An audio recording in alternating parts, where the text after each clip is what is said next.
ਵਾਹਿਗੁਰੂ ਜੀ ਕਾ ਖਾਲਸਾ, ਵਾਹਿਗੁਰੂ ਜੀ ਕੀ ਫਤਿਹ।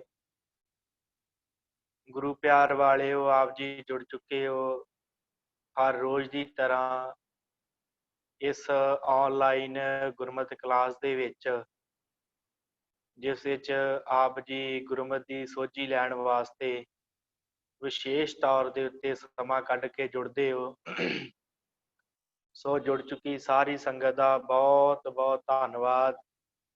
ਸਤਿਗੁਰਾਂ ਦੀ ਦਇਆ ਸਦਕਾ ਆਪਾਂ ਇਸ 11:30 ਵਜੇ ਵਾਲੀ ਕਲਾਸ ਦੇ ਵਿੱਚ, ਜੋ ਭਾਈ ਗੁਰਦਾਸ ਜੀ ਦੀ 11ਵੀਂ ਵਾਰ ਹੈ, ਜਿਸ ਦਾ ਟੀਕਾ ਗਿਆਨੀ ਵਾਹਿਗੁਰੂ, ਜਿਸ ਦਾ ਟੀਕਾ ਭਾਈ ਮਨੀ ਸਿੰਘ ਜੀ ਨੇ ਕੀਤਾ ਹੈ, ਜਿਸ ਨੂੰ ਸਿੱਖਾਂ ਦੀ ਭਗਤਮਾਲਾ ਕਿਹਾ ਜਾਂਦਾ ਹੈ, ਉਹਦੇ ਬਾਰੇ ਆਪਾਂ ਜਿਹੜੀ ਵਿਚਾਰ ਚਰਚਾ ਉਹ ਕਰ ਰਹੇ ਹਾਂ। ਸੋ 15ਵੀਂ ਪੌੜੀ ਦੀ ਜਿਹੜੀ ਵਿਚਾਰ ਚਰਚਾ ਹੈ ਉਹ ਆਪਾਂ ਕਰ ਰਹੇ ਸਾਂ। ਤੇ ਇੱਕ ਸਿੱਖ ਦਾ ਨਾਮ ਜਿਹੜਾ ਉਹ ਰਹਿ ਗਿਆ ਸੀ, ਭਾਈ ਜੋਧ। ਉਹਨਾਂ ਦੇ ਬਾਰੇ ਆਪਾਂ ਥੋੜ੍ਹੀ ਜਿਹੀ ਵਿਚਾਰ ਕਰਕੇ, ਉਹਨਾਂ ਦੀ ਸਾਖੀ ਸਾਂਝੀ ਕਰਕੇ ਫਿਰ ਆਪਾਂ ਜਿਹੜਾ ਹੈ 16ਵੀਂ ਪੌੜੀ ਜਿਹੜੀ ਹੈ ਉਹ ਅੱਜ ਆਰੰਭ ਕਰਨੀ ਹੈ, ਜਿਹਦੇ ਵਿੱਚ ਵਿਸ਼ੇਸ਼ ਤੌਰ ਦੇ ਉੱਤੇ ਡੱਲੇ ਦੀ ਸੰਗਤ, ਜੋ ਪਿੰਡ ਡੱਲਾ ਹੈ ਸੁਲਤਾਨਪੁਰ ਲੋਧੀ ਦੇ ਨੇੜੇ, ਤੀਸਰੇ ਪਾਤਸ਼ਾਹ ਦੇ ਇਸ ਪਿੰਡ ਚੋਂ ਸਿੱਖ ਹੋਏ ਆ, ਉਹਨਾਂ ਦੇ ਬਾਰੇ ਆਪਾਂ ਵਿਚਾਰ ਚਰਚਾ ਕਰਨੀ ਹੈ। ਸਭ ਤੋਂ ਪਹਿਲਾਂ ਆਪਾਂ ਜਿਹੜੀ ਹੈ ਸਾਖੀ ਭਾਈ ਜੋਧ ਜੀ ਦੀ, ਇਹਨਾਂ ਦੇ ਬਾਰੇ ਆਪਾਂ ਜਿਹੜੀ ਵਿਚਾਰ ਕਰਨੀ ਹੈ, ਕਿਉਂਕਿ ਕੱਲ ਬਾਬਾ ਜੀ ਆ ਗਏ ਸੀ, ਸੰਗਤ ਕਾਫੀ ਕਲਾਸਰੂਮ ਦੇ ਵਿੱਚ ਹੋ ਗਈ, ਤੇ ਤਾਂ ਕਰਕੇ ਆਪਾਂ ਫਿਰ ਸਮਾਪਤੀ ਜਲਦੀ ਕਰ ਦਿੱਤੀ ਸੀ। ਤੇ ਇਸ ਕਰਕੇ ਇੱਕ ਸਾਖੀ ਜਿਹੜੀ ਉਸੇ ਰਹਿ ਗਈ ਸੀ 15ਵੀਂ ਪੌੜੀ ਦੀ, ਤੇ ਉਹ ਆਪਾਂ ਜੋ ਉਪਦੇਸ਼ ਗੁਰੂ ਅੰਗਦ ਸਾਹਿਬ ਸੱਚੇ ਪਾਤਸ਼ਾਹ ਨੇ ਭਾਈ ਜੋਧ ਜੀ ਨੂੰ ਦਿੱਤਾ, ਉਹਦੇ ਬਾਰੇ ਆਪਾਂ ਵਿਚਾਰ ਚਰਚਾ ਕਰਕੇ ਤੇ ਫਿਰ ਅੱਜ 16ਵੀਂ ਪੌੜੀ ਦੀ ਆਰੰਭਤਾ ਕਰਨੀ ਹੈ। ਸੋ ਭਾਈ ਜੋਧ ਸਤਿਗੁਰਾਂ ਦੇ ਮਾਤਾ ਖੀਵੀ ਜੀ ਜੋ ਲੰਗਰ ਦਾ ਪ੍ਰਬੰਧ ਸੰਭਾਲਦੇ ਸਨ, ਤੇ ਉੱਥੇ ਇਹਨਾਂ ਨੂੰ ਰਸੋਈਆ ਲਾਇਆ ਗਿਆ ਸੀ, ਤੇ ਉਸ ਲੰਗਰ ਦੇ ਵਿੱਚ ਇਹ ਸਾਰਾ ਹੀ ਪ੍ਰਬੰਧ ਇਹਨਾਂ ਦੇ ਕੋਲ ਆਇਆ। ਤੇ ਮੈਂ ਇਹਨਾਂ ਦੀ ਜਿਹੜੀ ਹੈ ਵਾਹਿਗੁਰੂ ਜੋ ਪੰਕਤੀ ਦਿੱਤੀ ਹੈ ਭਾਈ ਸਾਹਿਬ ਜੀ ਨੇ, ਭਾਈ ਗੁਰਦਾਸ ਜੀ ਨੇ, ਉਹ ਮੈਂ ਆਪ ਜੀ ਨੂੰ ਸਰਵਣ ਕਰਵਾ ਦਿਆਂ। ਜੋਧ ਰਸੋਈਆ ਦੇਵਤਾ, ਗੁਰ ਸੇਵਾ ਕਰ ਦੁੱਤਰ ਤਾਰੀ, ਪੂਰੇ ਸਤਿਗੁਰ ਪੈਜ ਸਵਾਰੀ। ਜੋਧ ਰਸੋਈਆ ਦੇਵਤਾ, ਦੇਵਤਾ ਸ਼ਬਦ ਇਹਦੇ ਨਾਮ ਦੇ ਨਾਲ ਵਰਤਿਆ ਭਾਈ ਸਾਹਿਬ ਨੇ। ਦੇਵਤਾ ਸ਼ਬਦ ਕਿਉਂ ਲਾਇਆ? ਸਾਖੀ ਹੈ ਕਿ ਸਾਧ ਸੰਗਤ ਇਹ ਨਾ ਪੰਡਤ ਸੀ ਯਾਦ ਕਰਕੇ, ਤੇ ਹੰਕਾਰ ਬਹੁਤ ਸੀ ਮਨ ਦੇ ਵਿੱਚ। ਭਾਈ ਜੋਧ, ਇੱਕ ਭਾਈ ਜੋਧ ਦੇ ਬਾਰੇ ਆਪਾਂ ਗੱਲ ਕੀਤੀ ਹੈ ਸਾਧ ਸੰਗਤ, ਜਿਹੜੇ ਭਾਈ ਜੋਧ ਜਿਨ੍ਹਾਂ ਦੇ ਕੋਲੋਂ ਧੰਨ ਗੁਰੂ ਅੰਗਦ ਸਾਹਿਬ ਜੀ ਨੇ, ਭਾਈ ਲਹਿਣਾ ਜੀ ਨੇ ਗੁਰੂ ਨਾਨਕ ਸਾਹਿਬ ਜੀ ਦੀ ਬਾਣੀ ਦੀ ਪੰਕਤੀ ਸੁਣੀ ਸੀ, ਜੋ ਆਸਾ ਦੀ ਵਾਰ ਦੀ ਪੌੜੀ ਸੁਣੀ ਸੀ, ਤੇ ਗੁਰੂ ਸਾਹਿਬ ਦੇ ਕੋਲ ਕਰਤਾਰਪੁਰ ਹਾਜ਼ਰ ਹੋਏ ਸੀ। ਇਹ ਭਾਈ ਜੋਧ ਜਿਹੜੇ ਸਨ, ਇਹ ਰਸੋਈਆ ਹੋਏ ਸਨ, ਇਹ ਸਤਿਗੁਰੂ ਗੁਰੂ ਅੰਗਦ ਸਾਹਿਬ ਜੀ ਦੇ ਸਨ। ਇਹ ਉਹਨਾਂ ਦੀ ਸਾਖੀ ਹੈ, ਇਸ ਕਰਕੇ ਇਹਨਾਂ ਦਾ ਦੋਵਾਂ ਦਾ ਫਰਕ ਹੈ। ਸੋ ਭਾਈ ਜੋਧ ਸਤਿਗੁਰਾਂ ਦੇ ਕੋਲ ਆਏ, ਮਨ ਚ ਹੰਕਾਰ ਸੀ ਉੱਚੀ ਜਾਤੀ ਦਾ ਕਿ ਮੈਂ ਬ੍ਰਾਹਮਣ ਆ, ਤੇ ਸਰੀਰ ਕਰਕੇ ਬੜਾ ਜਿਹੜਾ ਸੀ ਉਹ ਸੁਚਮਤਾ ਰੱਖਦੇ ਸਨ, ਆਪਣੇ ਆਪ ਨੂੰ ਬੜਾ ਸੁੱਚਾ ਗਿਣਦੇ ਸਨ, ਕਿਸੇ ਨੂੰ ਲਾਗੇ ਨਹੀਂ ਲੱਗਣ ਦਿੰਦੇ ਸੀ, ਕਿਸੇ ਨੀਵੀਂ ਜਾਤ ਵਾਲੇ ਨੂੰ। ਤੇ ਇੱਕ ਦਿਨ ਐਸਾ ਆਇਆ ਕਿ ਸਤਿਗੁਰਾਂ ਦੇ ਹਜ਼ੂਰ ਆਏ ਗੁਰੂ ਅੰਗਦ ਸਾਹਿਬ ਦੇ, ਕਿ ਚਲੋ ਮੈਂ ਵੀ ਦੇਖ ਲਵਾਂ ਕਿ ਇਹਨਾਂ ਸਿੱਖਾਂ ਦਾ ਗੁਰੂ ਕੀ ਉਪਦੇਸ਼ ਦਿੰਦਾ ਹੈ। ਤੇ ਭਾਈ ਜੋਧ ਸਤਿਗੁਰਾਂ ਦੇ ਹਜ਼ੂਰ ਆਏ ਤੇ ਬਾਣੀ ਸੁਣੀ, ਸਤਿਗੁਰਾਂ ਦਾ ਗੁਰੂ ਅੰਗਦ ਸਾਹਿਬ ਦਾ ਉਪਦੇਸ਼ ਸੁਣਿਆ, ਤੇ ਮਨ ਚ ਨਾ ਬੜਾ ਜਿਹੜਾ ਹੰਕਾਰ ਸੀ ਪੰਡਤ ਹੋਣ ਦਾ, ਉਹ ਸਾਰਾ ਹੰਕਾਰ ਚੂਰ ਹੋ ਗਿਆ, ਸਾਰਾ ਹੰਕਾਰ ਖਤਮ ਹੋਇਆ। ਤੇ ਮਨ ਚ ਗੱਲ ਆਈ ਵੀ ਮਨਾ ਕਿਉਂ ਨਾ ਇੱਥੇ ਕੁਝ ਦਿਨ ਰਹਿ ਕੇ ਤੇ ਸਿੱਖ ਭਲਾ ਕੀ ਕਹਿੰਦੇ ਆ, ਸਤਿਗੁਰੂ ਕੀ ਕਹਿੰਦੇ ਆ, ਤੇ ਕੀ ਇਹਨਾਂ ਦਾ ਉਪਦੇਸ਼ ਚੰਗੀ ਤਰ੍ਹਾਂ ਸੁਣਦੇ ਆ। ਤੇ ਭਾਈ ਜੋਧ ਨੇ ਲਗਾਤਾਰ ਸਤਿਗੁਰਾਂ ਦੀ ਸੰਗਤ ਕਰਨੀ ਸ਼ੁਰੂ ਕਰ ਦਿੱਤੀ। ਤੇ ਇੱਕ ਦਿਨ ਸੰਗਤ ਉਪਦੇਸ਼ ਆਇਆ, ਸੰਗਤ ਦੇ ਵਿੱਚ ਸਤਿਗੁਰਾਂ ਨੇ ਉਪਦੇਸ਼ ਦਿੱਤਾ ਕਿ ਭਾਈ ਸੇਵਾ ਹਰ ਸਿੱਖ ਨੂੰ ਕਰਨੀ ਬੜੀ ਜ਼ਰੂਰੀ ਆ। ਹਰ ਸਿੱਖ ਜਿਹੜਾ ਆ ਉਹ ਸੇਵਾ ਜ਼ਰੂਰ ਕਰਿਆ ਕਰੇ, ਕਿਸੇ ਤਰ੍ਹਾਂ ਦੀ ਕੋਈ ਵੀ ਸੇਵਾ ਹੈ ਨਾ, ਉਹ ਸਿੱਖ ਲਈ ਬੜੀ ਜ਼ਰੂਰੀ ਹੈ, ਭਾਈ ਸੇਵਾ ਕਰਿਆ ਕਰੋ। ਤੇ ਭਾਈ ਜੋਧ ਨੇ ਇਹ ਗੱਲ ਸੁਣੀ, ਤੇ ਭਾਈ ਜੋਧ ਨੇ ਕਿਹਾ ਮਨਾ, ਜਿੱਥੇ ਸੰਗਤ ਕਰਨਾ ਉੱਥੇ ਸੇਵਾ ਵੀ ਕਰ ਲਿਆ ਕਰ, ਨਾਲੇ ਦੇਖਦੇ ਸੇਵਾ ਕਰਨ ਦੇ ਨਾਲ ਕੀ ਹੁੰਦਾ। ਤੇ ਇਹਨੇ ਭਾਈ ਜੋਧ ਨੇ ਸੇਵਾ ਕਰਨੀ ਆਰੰਭ ਕਰ ਦਿੱਤੀ। ਸੇਵਾ ਕਰਦਿਆਂ ਕਰਦਿਆਂ ਮਨ ਜਿਹੜਾ ਸੀ ਉਹ ਨਿਰਮਲ ਹੋ ਗਿਆ, ਪਵਿੱਤਰ ਹੋ ਗਿਆ ਮਨ। ਤੇ ਇੰਨਾ ਮਨ ਕਹਿੰਦੇ ਪਵਿੱਤਰ ਹੋਇਆ ਕਿ ਭਾਈ ਜੋਧ ਜਿਹੜੇ ਸਨ, ਜੋ ਆਪਣੇ ਆਪ ਨੂੰ ਪੰਡਿਤ ਕਰਕੇ ਹੰਕਾਰ ਕਰਦੇ ਸਨ, ਕਹਿੰਦੇ ਕਿ ਲੰਗਰ ਦੇ ਬਰਤਨਾਂ ਦੀ ਸੇਵਾ ਕਰਨ ਲੱਗ ਪਏ। ਇੰਨਾ ਮਨ ਪਵਿੱਤਰ ਹੋਇਆ, ਲੰਗਰਾਂ ਦੀ ਸੇਵਾ ਕਰਨ ਲੱਗ ਪਏ, ਬਰਤਨ ਮਾਂਜਣ ਦੀ ਸੇਵਾ ਕਰਨ ਲੱਗ ਪਏ। ਤੇ ਇੰਨਾ ਮਨ ਪਵਿੱਤਰ ਹੋਇਆ, ਨਾਲੇ ਸੰਗਤ ਕਰਨੀ ਨਾਲੇ ਸੇਵਾ ਕਰਨੀ। ਤੇ ਇੱਕ ਦਿਨ ਐਸਾ ਆਇਆ ਕਿ ਇਹ ਲੰਗਰਾਂ ਦੀ ਸੇਵਾ ਕਰਦੇ ਆ, ਬਰਤਨਾਂ ਦੀ ਸੇਵਾ ਕਰਦੇ ਆ, ਤੇ ਜਿਹੜੇ ਬਰਤਨ ਹੁੰਦੇ ਆ ਨਾ, ਜੋ ਸਿੱਖ ਪ੍ਰਸ਼ਾਦਾ ਪਾਣੀ ਛਕ ਕੇ ਬਰਤਨ ਰੱਖਦੇ ਆ, ਥਾਲੀਆਂ ਰੱਖਦੇ, ਉਹਦੇ ਵਿੱਚ ਜੂਠਾ ਖਾ ਰਹੇ ਸਨ। ਖਾਂਦੇ ਤੇ ਰੋਜ਼ ਸਨ, ਤੇ ਉਸ ਦਿਨ ਵਿਸ਼ੇਸ਼ ਤੌਰ ਦੇ ਉੱਤੇ ਮਾਤਾ ਖੀਵੀ ਜੀ ਨੇ ਵੇਖ ਲਿਆ। ਤੇ ਮਾਤਾ ਖੀਵੀ ਜੀ ਨੇੜੇ ਗਏ ਤੇ ਜਾ ਕੇ ਸੁਣਿਆ, ਤੇ ਨਾਲੇ ਜੂਠਿਆਂ ਪੱਤਲਾਂ ਦੇ ਵਿੱਚੋਂ ਖਾਈ ਜਾਣ, ਤੇ ਨਾਲੇ ਕਹੀ ਜਾਣ ਕਿ ਜੂਠਿਆ ਤੈਨੂੰ ਜੂਠੀ ਚੰਗੀ, ਜੂਠਿਆ ਤੂੰ ਇਹੋ ਹੀ, ਤੈਨੂੰ ਜੂਠ ਜਿਹੜੀ ਹੈ ਇਹ ਇਸੇ ਨਾਲ ਹੀ ਤੇਰਾ ਭਲਾ ਹੋਣਾ। ਨਾਲੇ ਖਾਈ ਜਾਣ ਨਾਲੇ ਇਵੇਂ ਬੋਲੀ ਜਾਣ। ਤੇ ਮਾਤਾ ਖੀਵੀ ਜੀ ਲਾਗੇ ਆਏ ਤੇ ਹੱਥ ਫੜ ਕੇ ਕਹਿੰਦੇ, ਭਾਈ ਜੋਧ ਜੀ ਇਹ ਕੀ ਕਰ ਰਹੇ? ਕਹਿੰਦੇ ਕਿ ਮਾਤਾ ਜੀ ਮੈਨੂੰ ਕੋਈ ਨਹੀਂ, ਛਕ ਲੈਣ ਦਿਓ। ਕਹਿੰਦੇ ਚਲੋ ਮੈਂ ਤੁਹਾਨੂੰ ਗੁਰੂ ਅੰਗਦ ਸਾਹਿਬ ਪਾਤਸ਼ਾਹ ਦੇ ਕੋਲ ਲੈ ਕੇ ਜਾਣਾ। ਤੇ ਮਾਤਾ ਖੀਵੀ ਜੀ ਨੇ ਪੰਡਿਤ ਜੀ ਨੂੰ ਬਾਂਹ ਤੋਂ ਫੜਿਆ, ਪੰਡਿਤ ਜੋਧ ਨੂੰ ਬਾਂਹ ਤੋਂ ਫੜ ਕੇ ਤੇ ਕਹਿੰਦੇ ਆ ਜਾਓ, ਤੁਹਾਨੂੰ ਗੁਰੂ ਸਾਹਿਬ ਕੋਲ ਲੈ ਕੇ ਜਾਂਦੇ। ਗੁਰੂ ਸਾਹਿਬ ਕੋਲ ਲੈ ਕੇ ਗਏ ਤੇ ਸਤਿਗੁਰਾਂ ਦੇ ਹਜ਼ੂਰ ਮੱਥਾ ਟੇਕਿਆ। ਤੇ ਸਤਿਗੁਰਾਂ ਨੇ ਕਿਹਾ, ਭਾਈ ਸਾਹਿਬ ਜੀ ਮੈਂ ਕੀ ਸੁਣ ਰਿਹਾ ਕਿ ਤੁਸੀਂ ਜੂਠੀਆਂ ਪੱਤਲਾਂ 'ਚ ਜੂਠ ਖਾਂਦੇ ਹੋ ਸਿੱਖਾਂ ਦੀ। ਤੇ ਦੋਵੇਂ ਹੱਥ ਜੋੜ ਕੇ ਭਾਈ ਜੋਧ ਨੇ ਕਿਹਾ, ਸਤਿਗੁਰੂ ਅਸਲ 'ਚ ਨਾ ਮੈਨੂੰ ਜਾਤੀ ਦਾ ਬੜਾ ਹੰਕਾਰ ਸੀ ਕਿ ਮੈਂ ਸਰੀਰ ਕਰਕੇ ਬ੍ਰਾਹਮਣ ਆ, ਤੇ ਮੈਨੂੰ ਬੜਾ ਹੰਕਾਰ ਸੀ, ਤੇ ਮੈਨੂੰ ਸੰਗਤ ਕਰਕੇ ਤੇ ਲੰਗਰ ਦੀ ਸੇਵਾ ਕਰਕੇ ਮੇਰਾ ਸਾਰਾ ਹੀ ਹੰਕਾਰ ਚਕਨਾਚੂਰ ਹੋ ਗਿਆ। ਤੇ ਪਰ ਕਿਤੇ ਕਿਤੇ ਮੇਰੇ ਮਨ ਵਿੱਚ ਹੰਕਾਰ ਆ ਜਾਂਦਾ ਸੀ। ਇਸ ਕਰਕੇ ਮੈਂ ਨਾ ਪੱਤਲਾਂ ਜੂਠੀਆਂ ਦੇ ਵਿੱਚੋਂ ਪ੍ਰਸ਼ਾਦਾ ਛਕਣਾ ਸ਼ੁਰੂ ਕਰ ਦਿੱਤਾ ਕਿ ਇਹ ਜਿਹੜਾ ਮਨ ਆ, ਇਹ ਵਾਰ-ਵਾਰ ਇਹ ਆਪਣੇ ਆਪ ਨੂੰ ਵੱਡਾ ਗਿਣਦਾ ਕਿ ਮੈਂ ਜਾਤ ਕਰਕੇ ਵੱਡਾ। ਇਸ ਕਰਕੇ ਮੈਂ ਆਪਣੇ ਆਪ ਨੂੰ ਖਤਮ ਕਰਨ ਵਾਸਤੇ ਜਿਹੜਾ ਹੈ ਨਾ, ਉਹ ਪੱਤਲਾਂ 'ਚ ਜੂਠ ਖਾਂਦਾ। ਤੇ ਸਤਿਗੁਰਾਂ ਨੇ ਉਪਦੇਸ਼ ਕੀਤਾ, ਗੁਰੂ ਅੰਗਦ ਸਾਹਿਬ ਮਹਾਰਾਜ ਸੱਚੇ ਪਾਤਸ਼ਾਹ ਨੇ। ਸਤਿਗੁਰ ਕਹਿੰਦੇ, ਭਾਈ ਜੋਧ ਜੀ ਜਿੱਥੇ ਗੁਰੂ ਵਸ ਜਾਵੇ ਨਾ, ਤੇ ਗੁਰੂ ਨੂੰ ਜੂਠ ਨਹੀਂ ਖਵਾਈ ਜਾਂਦੀ। ਕਹਿੰਦੇ ਸਤਿਗੁਰੂ ਸਮਝ ਨਹੀਂ ਲੱਗੀ, ਸਮਝਾਓ। ਸਤਿਗੁਰਾਂ ਨੇ ਕਿਹਾ, ਗੁਰੂ ਅੰਗਦ ਦੇਵ ਪਾਤਸ਼ਾਹ ਨੇ, ਕਹਿੰਦੇ ਕਿ ਹੁਣ ਤੇਰੇ ਅੰਦਰ ਗੁਰੂ ਵਸ ਗਿਆ, ਤੂੰ ਸੰਗਤ ਕੀਤੀ ਹੈ, ਸੇਵਾ ਕੀਤੀ ਹੈ, ਤੇਰੇ ਅੰਦਰ ਗੁਰੂ ਵਸ ਗਿਆ ਹੈ, ਤੇ ਤੂੰ ਹੁਣ ਝੂਠ ਨਾ ਖਾ, ਕਿਉਂਕਿ ਗੁਰੂ ਨੂੰ ਕਦੀ ਵੀ ਝੂਠ ਨਹੀਂ ਖਵਾਈ ਜਾਂਦੀ। ਤੇ ਸਤਿਗੁਰੂ ਦੇ ਹਜ਼ੂਰ ਮੱਥਾ ਟੇਕਿਆ, ਨੈਣ ਛਲਕ ਰਹੇ ਸਨ, ਅੱਖਾਂ 'ਚੋਂ ਨੀਰ ਵਹਿ ਰਿਹਾ ਸੀ। ਤੇ ਉਸ ਸਮੇਂ ਫਿਰ ਸਤਿਗੁਰਾਂ ਨੇ ਮਾਤਾ ਖੀਵੀ ਜੀ ਨੂੰ ਕਿਹਾ ਕਿ ਭਾਈ ਜੋਧ ਜੀ ਨੂੰ ਮੇਨ ਰਸੋਈਆ ਲਾ ਦਿੱਤਾ ਜਾਵੇ। ਮੇਨ ਰਸੋਈਆ, ਖਾਸ ਕਰਕੇ ਲਾਂਗਰੀ, ਵੱਡਾ ਲਾਂਗਰੀ ਲਾ ਦਿੱਤਾ ਜਾਵੇ। ਇਹੀ ਲੰਗਰ ਪਾਣੀ ਦੀ ਸਾਰੀ ਡਿਊਟੀ ਜਿਹੜੀ ਇਹ ਸਾਂਭਿਆ ਕਰਨ। ਬਣਾਉਣ ਵਾਲਿਆਂ ਦੇ ਉੱਤੇ ਸਾਰਾ ਇਹਨਾਂ ਦਾ ਕਾਰਜ ਹੋਇਆ ਕਰੂਗਾ, ਕਿਵੇਂ ਲੰਗਰ ਬਣਨਾ ਹੈ, ਕੀ ਰਸਤਾਉਣੀ ਹੈ, ਉਹ ਸਾਰਾ ਪ੍ਰਬੰਧ ਇਹਨਾਂ ਨੂੰ ਸੰਭਾਲ ਦਿੱਤਾ ਜਾਵੇ। ਤੇ ਇਸ ਤਰ੍ਹਾਂ ਭਾਈ ਜੋਧ ਜਿਹੜੇ ਰਸੋਈਆ ਸਨ, ਉਹਨਾਂ ਨੂੰ ਸਾਰੇ ਦਾ ਸਾਰਾ ਜਿਹੜਾ ਸੀ ਨਾ ਪ੍ਰਬੰਧ, ਉਹ ਗੁਰੂ ਅੰਗਦ ਸਾਹਿਬ ਜੀ ਨੇ ਸੌਂਪ ਦਿੱਤਾ।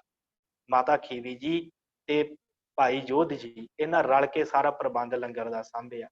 ਇਸ ਤਰ੍ਹਾਂ ਫਿਰ ਭਾਈ ਜੋਧ ਜੀ ਦਾ ਕਲਿਆਣ ਹੋਇਆ। ਦੇਖੋ ਜਿਹੜਾ ਹੈ ਧਰਮ ਕਰਕੇ, ਜਾਤ ਕਰਕੇ ਜਿਹੜਾ ਉੱਚਾ ਆਪਣੇ ਆਪ ਨੂੰ ਗਿਣਦਾ ਹੈ, ਜਦੋਂ ਸੰਗਤ ਕਰਨ ਲੱਗ ਪੈਂਦਾ ਹੈ, ਜੋੜੇ ਝਾੜਨ ਲੱਗ ਜਾਂਦਾ ਹੈ, ਜਦੋਂ ਲੰਗਰ ਦੇ ਬਰਤਨ ਸਾਫ਼ ਕਰਨ ਲੱਗ ਪੈਂਦਾ ਹੈ, ਝਾੜੂ ਪੋਚਾ ਗੁਰੂ ਘਰ ਦੇ ਵਿੱਚ ਕਰਨ ਲੱਗ ਜਾਂਦਾ ਹੈ, ਉਹਨੂੰ ਫਿਰ ਪਤਾ ਲੱਗ ਜਾਂਦਾ ਹੈ ਕਿ ਜਾਤ ਦਾ ਕੋਈ ਅਪਮਾਨ ਜਿਹੜਾ ਉਹ ਨਹੀਂ ਕਰਨਾ ਚਾਹੀਦਾ। ਜਾਤ ਕਰਕੇ ਕੋਈ ਉੱਚਾ ਨੀਵਾਂ ਨਹੀਂ ਹੁੰਦਾ। ਸਰੀਰ ਦੀ ਜਾਤ ਹੈ, ਪਰ ਆਤਮਾ ਦੀ ਕੋਈ ਜਾਤ ਨਹੀਂ ਹੈ। ਕਿਸੇ ਤਰ੍ਹਾਂ ਦੀ ਜਾਤ ਦਾ ਵਹਿਮ ਜਿਹੜਾ ਸਿੱਖ ਦੇ ਮਨ ਚੋਂ ਨਿਕਲ ਜਾਂਦਾ ਹੈ ਜਦੋਂ ਸੰਗਤ ਕਰਦਾ ਹੈ, ਤੇ ਜਦੋਂ ਸਿੱਖ ਜਿਹੜਾ ਹੈ ਆਪਣੇ ਗੁਰੂ ਦੀ ਗੱਲ ਮੰਨਦਾ ਹੈ। ਸੋ ਇਸ ਤਰ੍ਹਾਂ ਭਾਈ ਜੋਧ ਜੀ ਦਾ ਜਿਹੜਾ ਕਲਿਆਣ ਹੋਇਆ। ਇਸ ਤੋਂ ਬਾਅਦ ਹੁਣ ਆਪਾਂ ਅੱਗੇ ਜਿਹੜੀ ਗੱਲ ਕਰਨੀ ਹੈ, ਮੈਂ ਆਪ ਜੀ ਦੇ ਨਾਲ ਸਕਰੀਨ ਸ਼ੇਅਰ ਕਰ ਦੇਵਾਂ 16ਵੀਂ ਪੌੜੀ ਦੀ।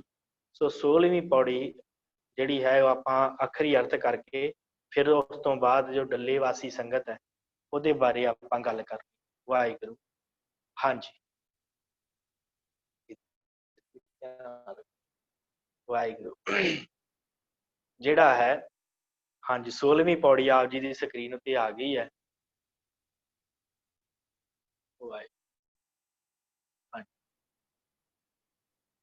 ਪ੍ਰਿਥੀ ਮਲ ਤੁਲਸਾ ਭਲਾ, ਮੱਲਣ ਗੁਰ ਸੇਵਾ ਹਿਤਕਾਰੀ।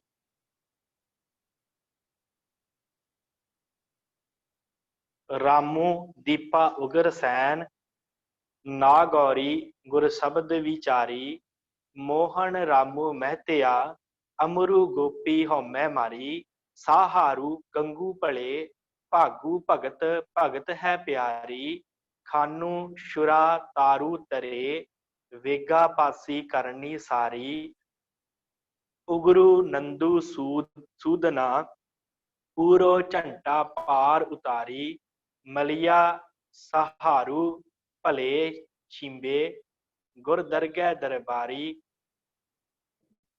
मलिया साहू भले छिंबे, गुर दरगह दरबारी, पांदा बूला जानिए, गुरबाणी गायन लेखारी, डल्ले वासी संगत भारी। सो ये सिखां दे नाम ਹਨ। तो सतगुरु गुरु अमरदास सच्चे पातशाह जी ਦੇ ਸਾਰੇ ਸਿੱਖ ਹੋਏ ਆ ਡੱਲੇ ਵਾਸੀ। ਇਹ ਸਾਰੀ ਸੰਗਤ ਜਿਹੜੀ ਹੈ ਸਤਿਗੁਰਾਂ ਦੇ ਚਰਨੀ ਪਈ ਜਦੋਂ ਸਤਿਗੁਰੂ ਗੁਰੂ ਅਮਰਦਾਸ ਮਹਾਰਾਜ ਸੱਚੇ ਪਾਤਸ਼ਾਹ ਡੱਲੇ ਪਿੰਡ ਗਏ ਨਾ ਤੇ ਉੱਥੋਂ ਦੀ ਸਾਰੀ ਜਿੰਨੀ ਵੀ ਸੰਗਤ ਸੀ ਉਹ ਸਤਿਗੁਰਾਂ ਦੇ ਹਜ਼ੂਰ ਆਣ ਕੇ ਮੱਥਾ ਟੇਕਿਆ ਹੈ, ਨਮਸਕਾਰ ਕੀਤੀ ਹੈ ਤੇ ਆਣ ਕੇ ਸਤਿਗੁਰਾਂ ਦੇ ਕੋਲੋਂ ਜਿਹੜਾ ਉਪਦੇਸ਼ ਲਿਆ ਹੈ। ਸੋ ਭਾਈ ਮਨੀ ਸਿੰਘ ਜੀ ਨੇ ਇਹਨਾਂ ਸਾਰੇ ਸਿੱਖਾਂ ਦੀ ਇੱਕ ਸਾਂਝੀ ਸਾਖੀ ਲਿਖੀ ਹੈ ਕਿ ਕਿਵੇਂ ਇਹ ਸਾਰੇ ਆਣ ਕੇ ਸਤਿਗੁਰਾਂ ਦੇ ਚਰਨੀ ਪਏ ਜਦੋਂ ਸਤਿਗੁਰੂ ਡੱਲੇ ਪਿੰਡ ਪਧਾਰੇ ਗੁਰੂ ਅਮਰਦਾਸ ਸੱਚੇ ਪਾਤਸ਼ਾਹ ਜੀ ਤੇ ਉਸ ਸਮੇਂ ਕਿਵੇਂ ਇਹਨਾਂ ਨੇ ਉਪਦੇਸ਼ ਜਿਹੜਾ ਸਰਵਣ ਕੀਤਾ। ਸਭ ਤੋਂ ਪਹਿਲਾਂ ਸਿੱਖਾਂ ਦੇ ਨਾਮ ਆਪਾਂ ਨੂੰ ਪਤਾ ਚੱਲ ਜਾਣ, ਮੈਂ ਥੋੜਾ ਜਿਹਾ ਇਹਦੇ ਅੱਖਰੀ ਅਰਥ ਜਿਹੜੇ ਆਪਾਂ ਕਰ ਲਈਏ। ਸੋ ਪ੍ਰਿਥੀ ਮਲ ਤੁਲਸਾ ਭੱਲਾ, ਇਹ ਭੱਲੀ ਜਾਤੀ ਦੇ ਸਨ, ਭੱਲੇ ਸਨ ਇਹ ਵੀ, ਤੇ ਇਹ ਸਤਿਗੁਰਾਂ ਦੇ ਹਜ਼ੂਰ ਆਏ। ਪ੍ਰਿਥੀ ਮਲ ਤੁਲਸਾ ਤੇ ਮੱਲਣ ਗੁਰੂ ਸਾਹਿਬ ਦੇ ਪ੍ਰੇਮੀ ਹੋਏ ਆ ਇਹ। ਫਿਰ ਰਾਮੂ ਦੀਪਾ ਉਗਰਸੈਨ ਤੇ ਨਾਗੌਰੀ, ਇਹ ਗੁਰ ਸ਼ਬਦ ਦੀ ਵਿਚਾਰ ਕਰਕੇ ਇਹਨਾਂ ਨੇ ਹਉਮੈ ਦੀ ਮੱਲ ਉਤਾਰੀ ਆਪਣੀ। ਫਿਰ ਅਗਲੇ ਹਨ ਮੋਹਨ ਰਾਮੂ ਮਹਿਤਾ ਅਮਰੂ ਤੇ ਗੋਪੀ, ਇਹ ਸਤਿਗੁਰਾਂ ਦੇ ਹਜ਼ੂਰ ਆਏ ਤੇ ਇਹਨਾਂ ਨੇ ਆਪਣੀ ਹਉਮੈ ਖਤਮ ਕੀਤੀ ਮੱਥਾ ਟੇਕ ਕੇ। ਭੱਲੇ ਜਾਤ ਦੇ ਸਹਾਰੂ ਤੇ ਗੰਗੂ ਭਗਤ ਭਾਗੂ, ਇਹ ਆਣ ਕੇ ਸਤਿਗੁਰਾਂ ਦੇ ਕੋਲ ਆਏ ਤੇ ਇਹਨਾਂ ਨੂੰ ਭਗਤੀ ਦੀ ਪ੍ਰਾਪਤੀ ਹੋਈ ਹੈ। ਖਾਨੂ ਸ਼ੁਰਾ ਤਾਰੂ ਤਰਨ ਵਾਲਾ ਵੇਗਾ ਪਾਸੀ, ਇਹ ਸਤਿਗੁਰਾਂ ਦੇ ਹਜ਼ੂਰ ਆਏ ਆ। ਫਿਰ ਉਗਰੂ ਨੰਦੂ ਸੂਦ ਪੂਰੋ ਝੰਟਾ, ਇਹਨਾਂ ਦੀ ਪਾਰ ਉਤਾਰੀ ਹੋਈ ਆ। ਫਿਰ ਉਸ ਤੋਂ ਬਾਅਦ ਮੱਲੀਆ ਸਹਾਰੂ ਭੱਲਾ, ਤੀਜਾ ਹੈਗਾ ਸ਼ਿੰਬੇ ਗੁਰ ਦਰਬਾਰੇ, ਗੁਰੂ ਦੇ ਦਰਬਾਰ ਦੇ ਵਿੱਚ ਇਹ ਹਾਜ਼ਰ ਹੋਏ ਆਣ ਕੇ। ਸੋ ਵਾਹਿਗੁਰੂ।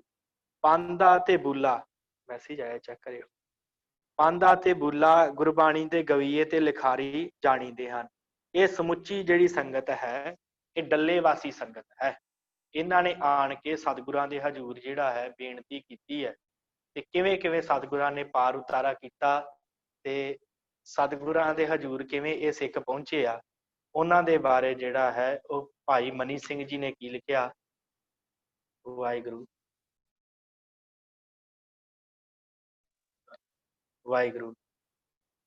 ਹਾਂਜੀ, ਇਹ ਤੀਸਰੇ ਪਾਤਸ਼ਾਹੀ ਦੇ ਸਿੱਖ ਹਨ, ਡੱਲੇ ਵਾਸੀ ਸੰਗਤ। ਸਤਿਗੁਰੂ ਤੀਸਰੇ ਪਾਤਸ਼ਾਹ ਗੁਰੂ ਅਮਰਦਾਸ ਮਹਾਰਾਜ ਸੱਚੇ ਪਾਤਸ਼ਾਹ ਜਦੋਂ ਜਾਂਦੇ ਆ ਡੱਲੇ ਪਿੰਡ ਤੇ ਉੱਥੇ ਜਾ ਕੇ ਜਦੋਂ ਉਤਾਰਾ ਕਰਦੇ ਆ ਤੇ ਸਭ ਤੋਂ ਪਹਿਲਾਂ ਪ੍ਰਿਥੀ ਮਲ ਤੁਲਸਾ ਇਹ ਭੱਲੇ ਜਾਤ ਦੇ ਆ ਕੇ ਸਤਿਗੁਰਾਂ ਨੂੰ ਨਮਸਕਾਰ ਕਰਦੇ, ਦਰਸ਼ਨ ਕਰਦੇ ਆ ਤੇ ਆਣ ਕੇ ਕਹਿੰਦੇ ਆ ਕਿ ਪਾਤਸ਼ਾਹ ਸਾਡੀ ਵੀ ਜਾਤ ਉਹ ਆ, ਅਸੀਂ ਵੀ ਭੱਲੇ ਆ ਤੇ ਤੁਸੀਂ ਵੀ ਭੱਲੇ। ਸਤਿਗੁਰਾਂ ਨੇ ਜਦੋਂ ਇਹ ਗੱਲ ਕੀਤੀ ਤੇ ਸਤਿਗੁਰਾਂ ਨੂੰ ਆਇਆ ਕਿ ਇਹਨਾਂ ਦੇ ਮਨ ਦੇ ਵਿੱਚ ਜਿਹੜੀ ਆ ਨਾ ਜਾਤ ਦਾ ਹੰਕਾਰ ਹੈ ਤੇ ਗੁਰੂ ਅਮਰਦਾਸ ਮਹਾਰਾਜ ਸੱਚੇ ਪਾਤਸ਼ਾਹ ਨੇ ਬਚਨ ਕੀਤਾ ਹੈ ਕਿ ਭਾਈ ਗੁਰੂ ਦੀ ਕੋਈ ਜਾਤ ਨਹੀਂ ਹੁੰਦੀ, ਜਾਤ ਸਰੀਰਾਂ ਦੀ ਹੈ, ਗੁਰੂ ਦੀ ਕੋਈ ਜਾਤ ਨਹੀਂ ਹੈ। ਸੋ ਸਰੀਰ ਜਿਹੜੇ ਉਹ ਖਤਮ ਹੋ ਜਾਣੇ ਆ, ਫਿਰ ਜਾਤ ਦਾ ਕਾਹਦਾ ਗਰਭ ਕਰੀਏ। ਇਸ ਕਰਕੇ ਸਰੀਰ ਦੀ ਕੋਈ ਵੀ ਜਾਤ ਨਹੀਂ। ਸਰੀਰ ਦੇ ਨਾਲ ਪ੍ਰੇਮ ਪਾਓਗੇ ਤੇ ਵਿਛੜੋਗੇ, ਪਰ ਜੇ ਗੁਰੂ ਦੇ ਸ਼ਬਦ ਦੇ ਨਾਲ ਪ੍ਰੇਮ ਪਾਓਗੇ ਤੇ ਤੁਹਾਡਾ ਕਲਿਆਣ ਹੋਵੇਗਾ। ਸਤਿਗੁਰਾਂ ਨੇ ਬਖਸ਼ਿਸ਼ ਕੀਤੀ, ਗੁਰੂ ਅਮਰਦਾਸ ਮਹਾਰਾਜ ਸੱਚੇ ਪਾਤਸ਼ਾਹ ਨੇ। ਸਤਿਗੁਰਾਂ ਨੇ ਫਿਰ ਵੱਡੇ ਸਤਿਗੁਰੂ ਗੁਰੂ ਨਾਨਕ ਸਾਹਿਬ ਜੀ ਦਾ ਉਪਦੇਸ਼ ਸਾਂਝਾ ਕੀਤਾ ਕਿ ਆਗੇ ਜਾਤ ਨਾ ਜੋਰ ਹੈ, ਆਗੇ ਜੀਓ ਨਵੈ, ਜਿਨ ਕੀ ਲੇਖੈ ਪਤ ਪਵੈ ਚੰਗੇ ਸੇਈ। ਕਿ ਵਾਹਿਗੁਰੂ, ਅੱਗੇ ਜਾਤ ਨਾ ਜੋਰ ਹੈ, ਅੱਗੇ ਜੀਓ ਨਵੇਂ, ਜਿਨ ਕੀ ਲਿਖੈ ਪਤ ਪਵੈ ਚੰਗੇ ਸੇਈ ਕੇ। ਇਹ ਉਹੀ ਚੰਗੇ ਹਨ ਜਿਨ੍ਹਾਂ ਦੀ ਦਰਗਾਹ ਦੇ ਵਿੱਚ ਪੱਤ ਰੱਖੀ ਜਾਂਦੀ ਹੈ, ਜਿਹੜੇ ਨਾਮ ਜਪਦੇ ਤੇ ਬਾਬੇ ਨੇ ਕਿਹਾ ਸਰੀਰ ਇੱਥੇ ਰਹਿ ਜਾਣਾ, ਸਰੀਰ ਉਪਜਿਆ ਤੇ ਇਹਨੇ ਖਤਮ ਹੋ ਜਾਣਾ, ਸਰੀਰ ਨਾਲ ਕਾਹਦਾ ਮੋਹ ਹੋਇਆ, ਤੇ ਜਾਤ ਅੱਗੇ ਜਾਣੀ ਨਹੀਂ। ਤੇ ਜਿਨ੍ਹਾਂ ਨੇ ਨਾਮ ਜਪਿਆ ਹੈ, ਸੇਵਾ ਕੀਤੀ ਹੈ, ਉਹਨਾਂ ਦੀ ਲੇਖੇ ਪੱਤ ਪਵੇਗੀ। ਤੇ ਆਣ ਕੇ ਫਿਰ ਉਸ ਤੋਂ ਬਾਅਦ ਭਾਈ ਮੱਲਣ ਜਿਹੜਾ ਹੈ, ਇਹਨੇ ਆਣ ਕੇ ਮੱਥਾ ਟੇਕਿਆ ਸਤਿਗੁਰਾਂ ਨੂੰ। ਭਾਈ ਮੱਲਣ ਨੇ ਆਣ ਕੇ ਮੱਥਾ ਟੇਕਿਆ ਕਿ ਪਾਤਸ਼ਾਹ ਮੈਨੂੰ ਵੀ ਕੋਈ ਉਪਦੇਸ਼ ਬਖਸ਼ਿਸ਼ ਕਰੋ, ਮੇਰੇ ਪ੍ਰਥਾਏ ਕੀ ਉਪਦੇਸ਼ ਹੈ।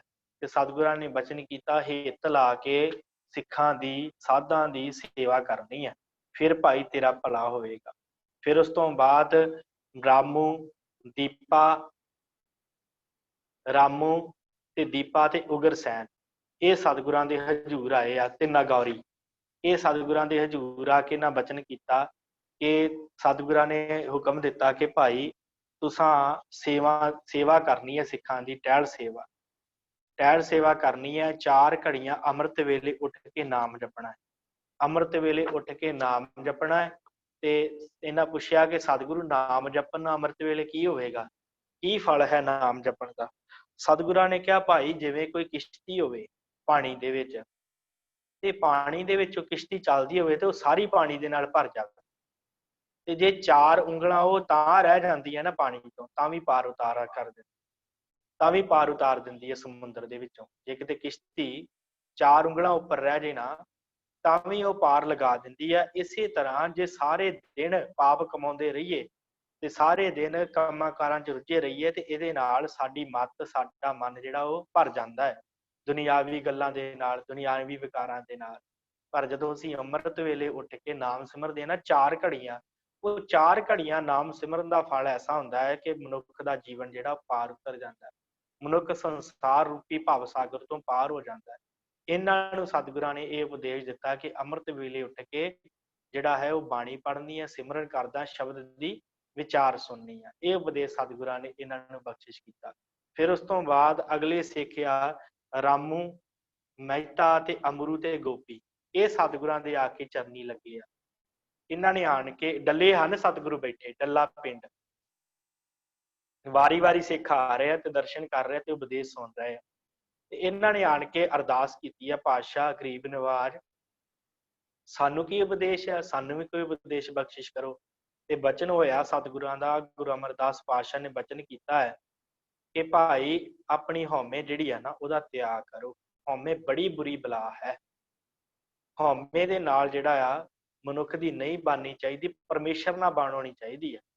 ਜੇ ਪਰਮੇਸ਼ਰ ਨੂੰ ਭੁਲਾ ਦਿੰਦੀ ਹੈ ਹਉਮੈ ਜਿਹੜੀ ਹੈ, ਜਿਹੜਾ ਮਨੁੱਖ ਹਉਮੈ ਦੇ ਵਿੱਚ ਵਿਚਰਦਾ ਹੈ ਨਾ, ਤੇ ਉਹ ਪਰਮੇਸ਼ਰ ਨੂੰ ਭੁਲਾ ਦਿੰਦਾ ਹੈ।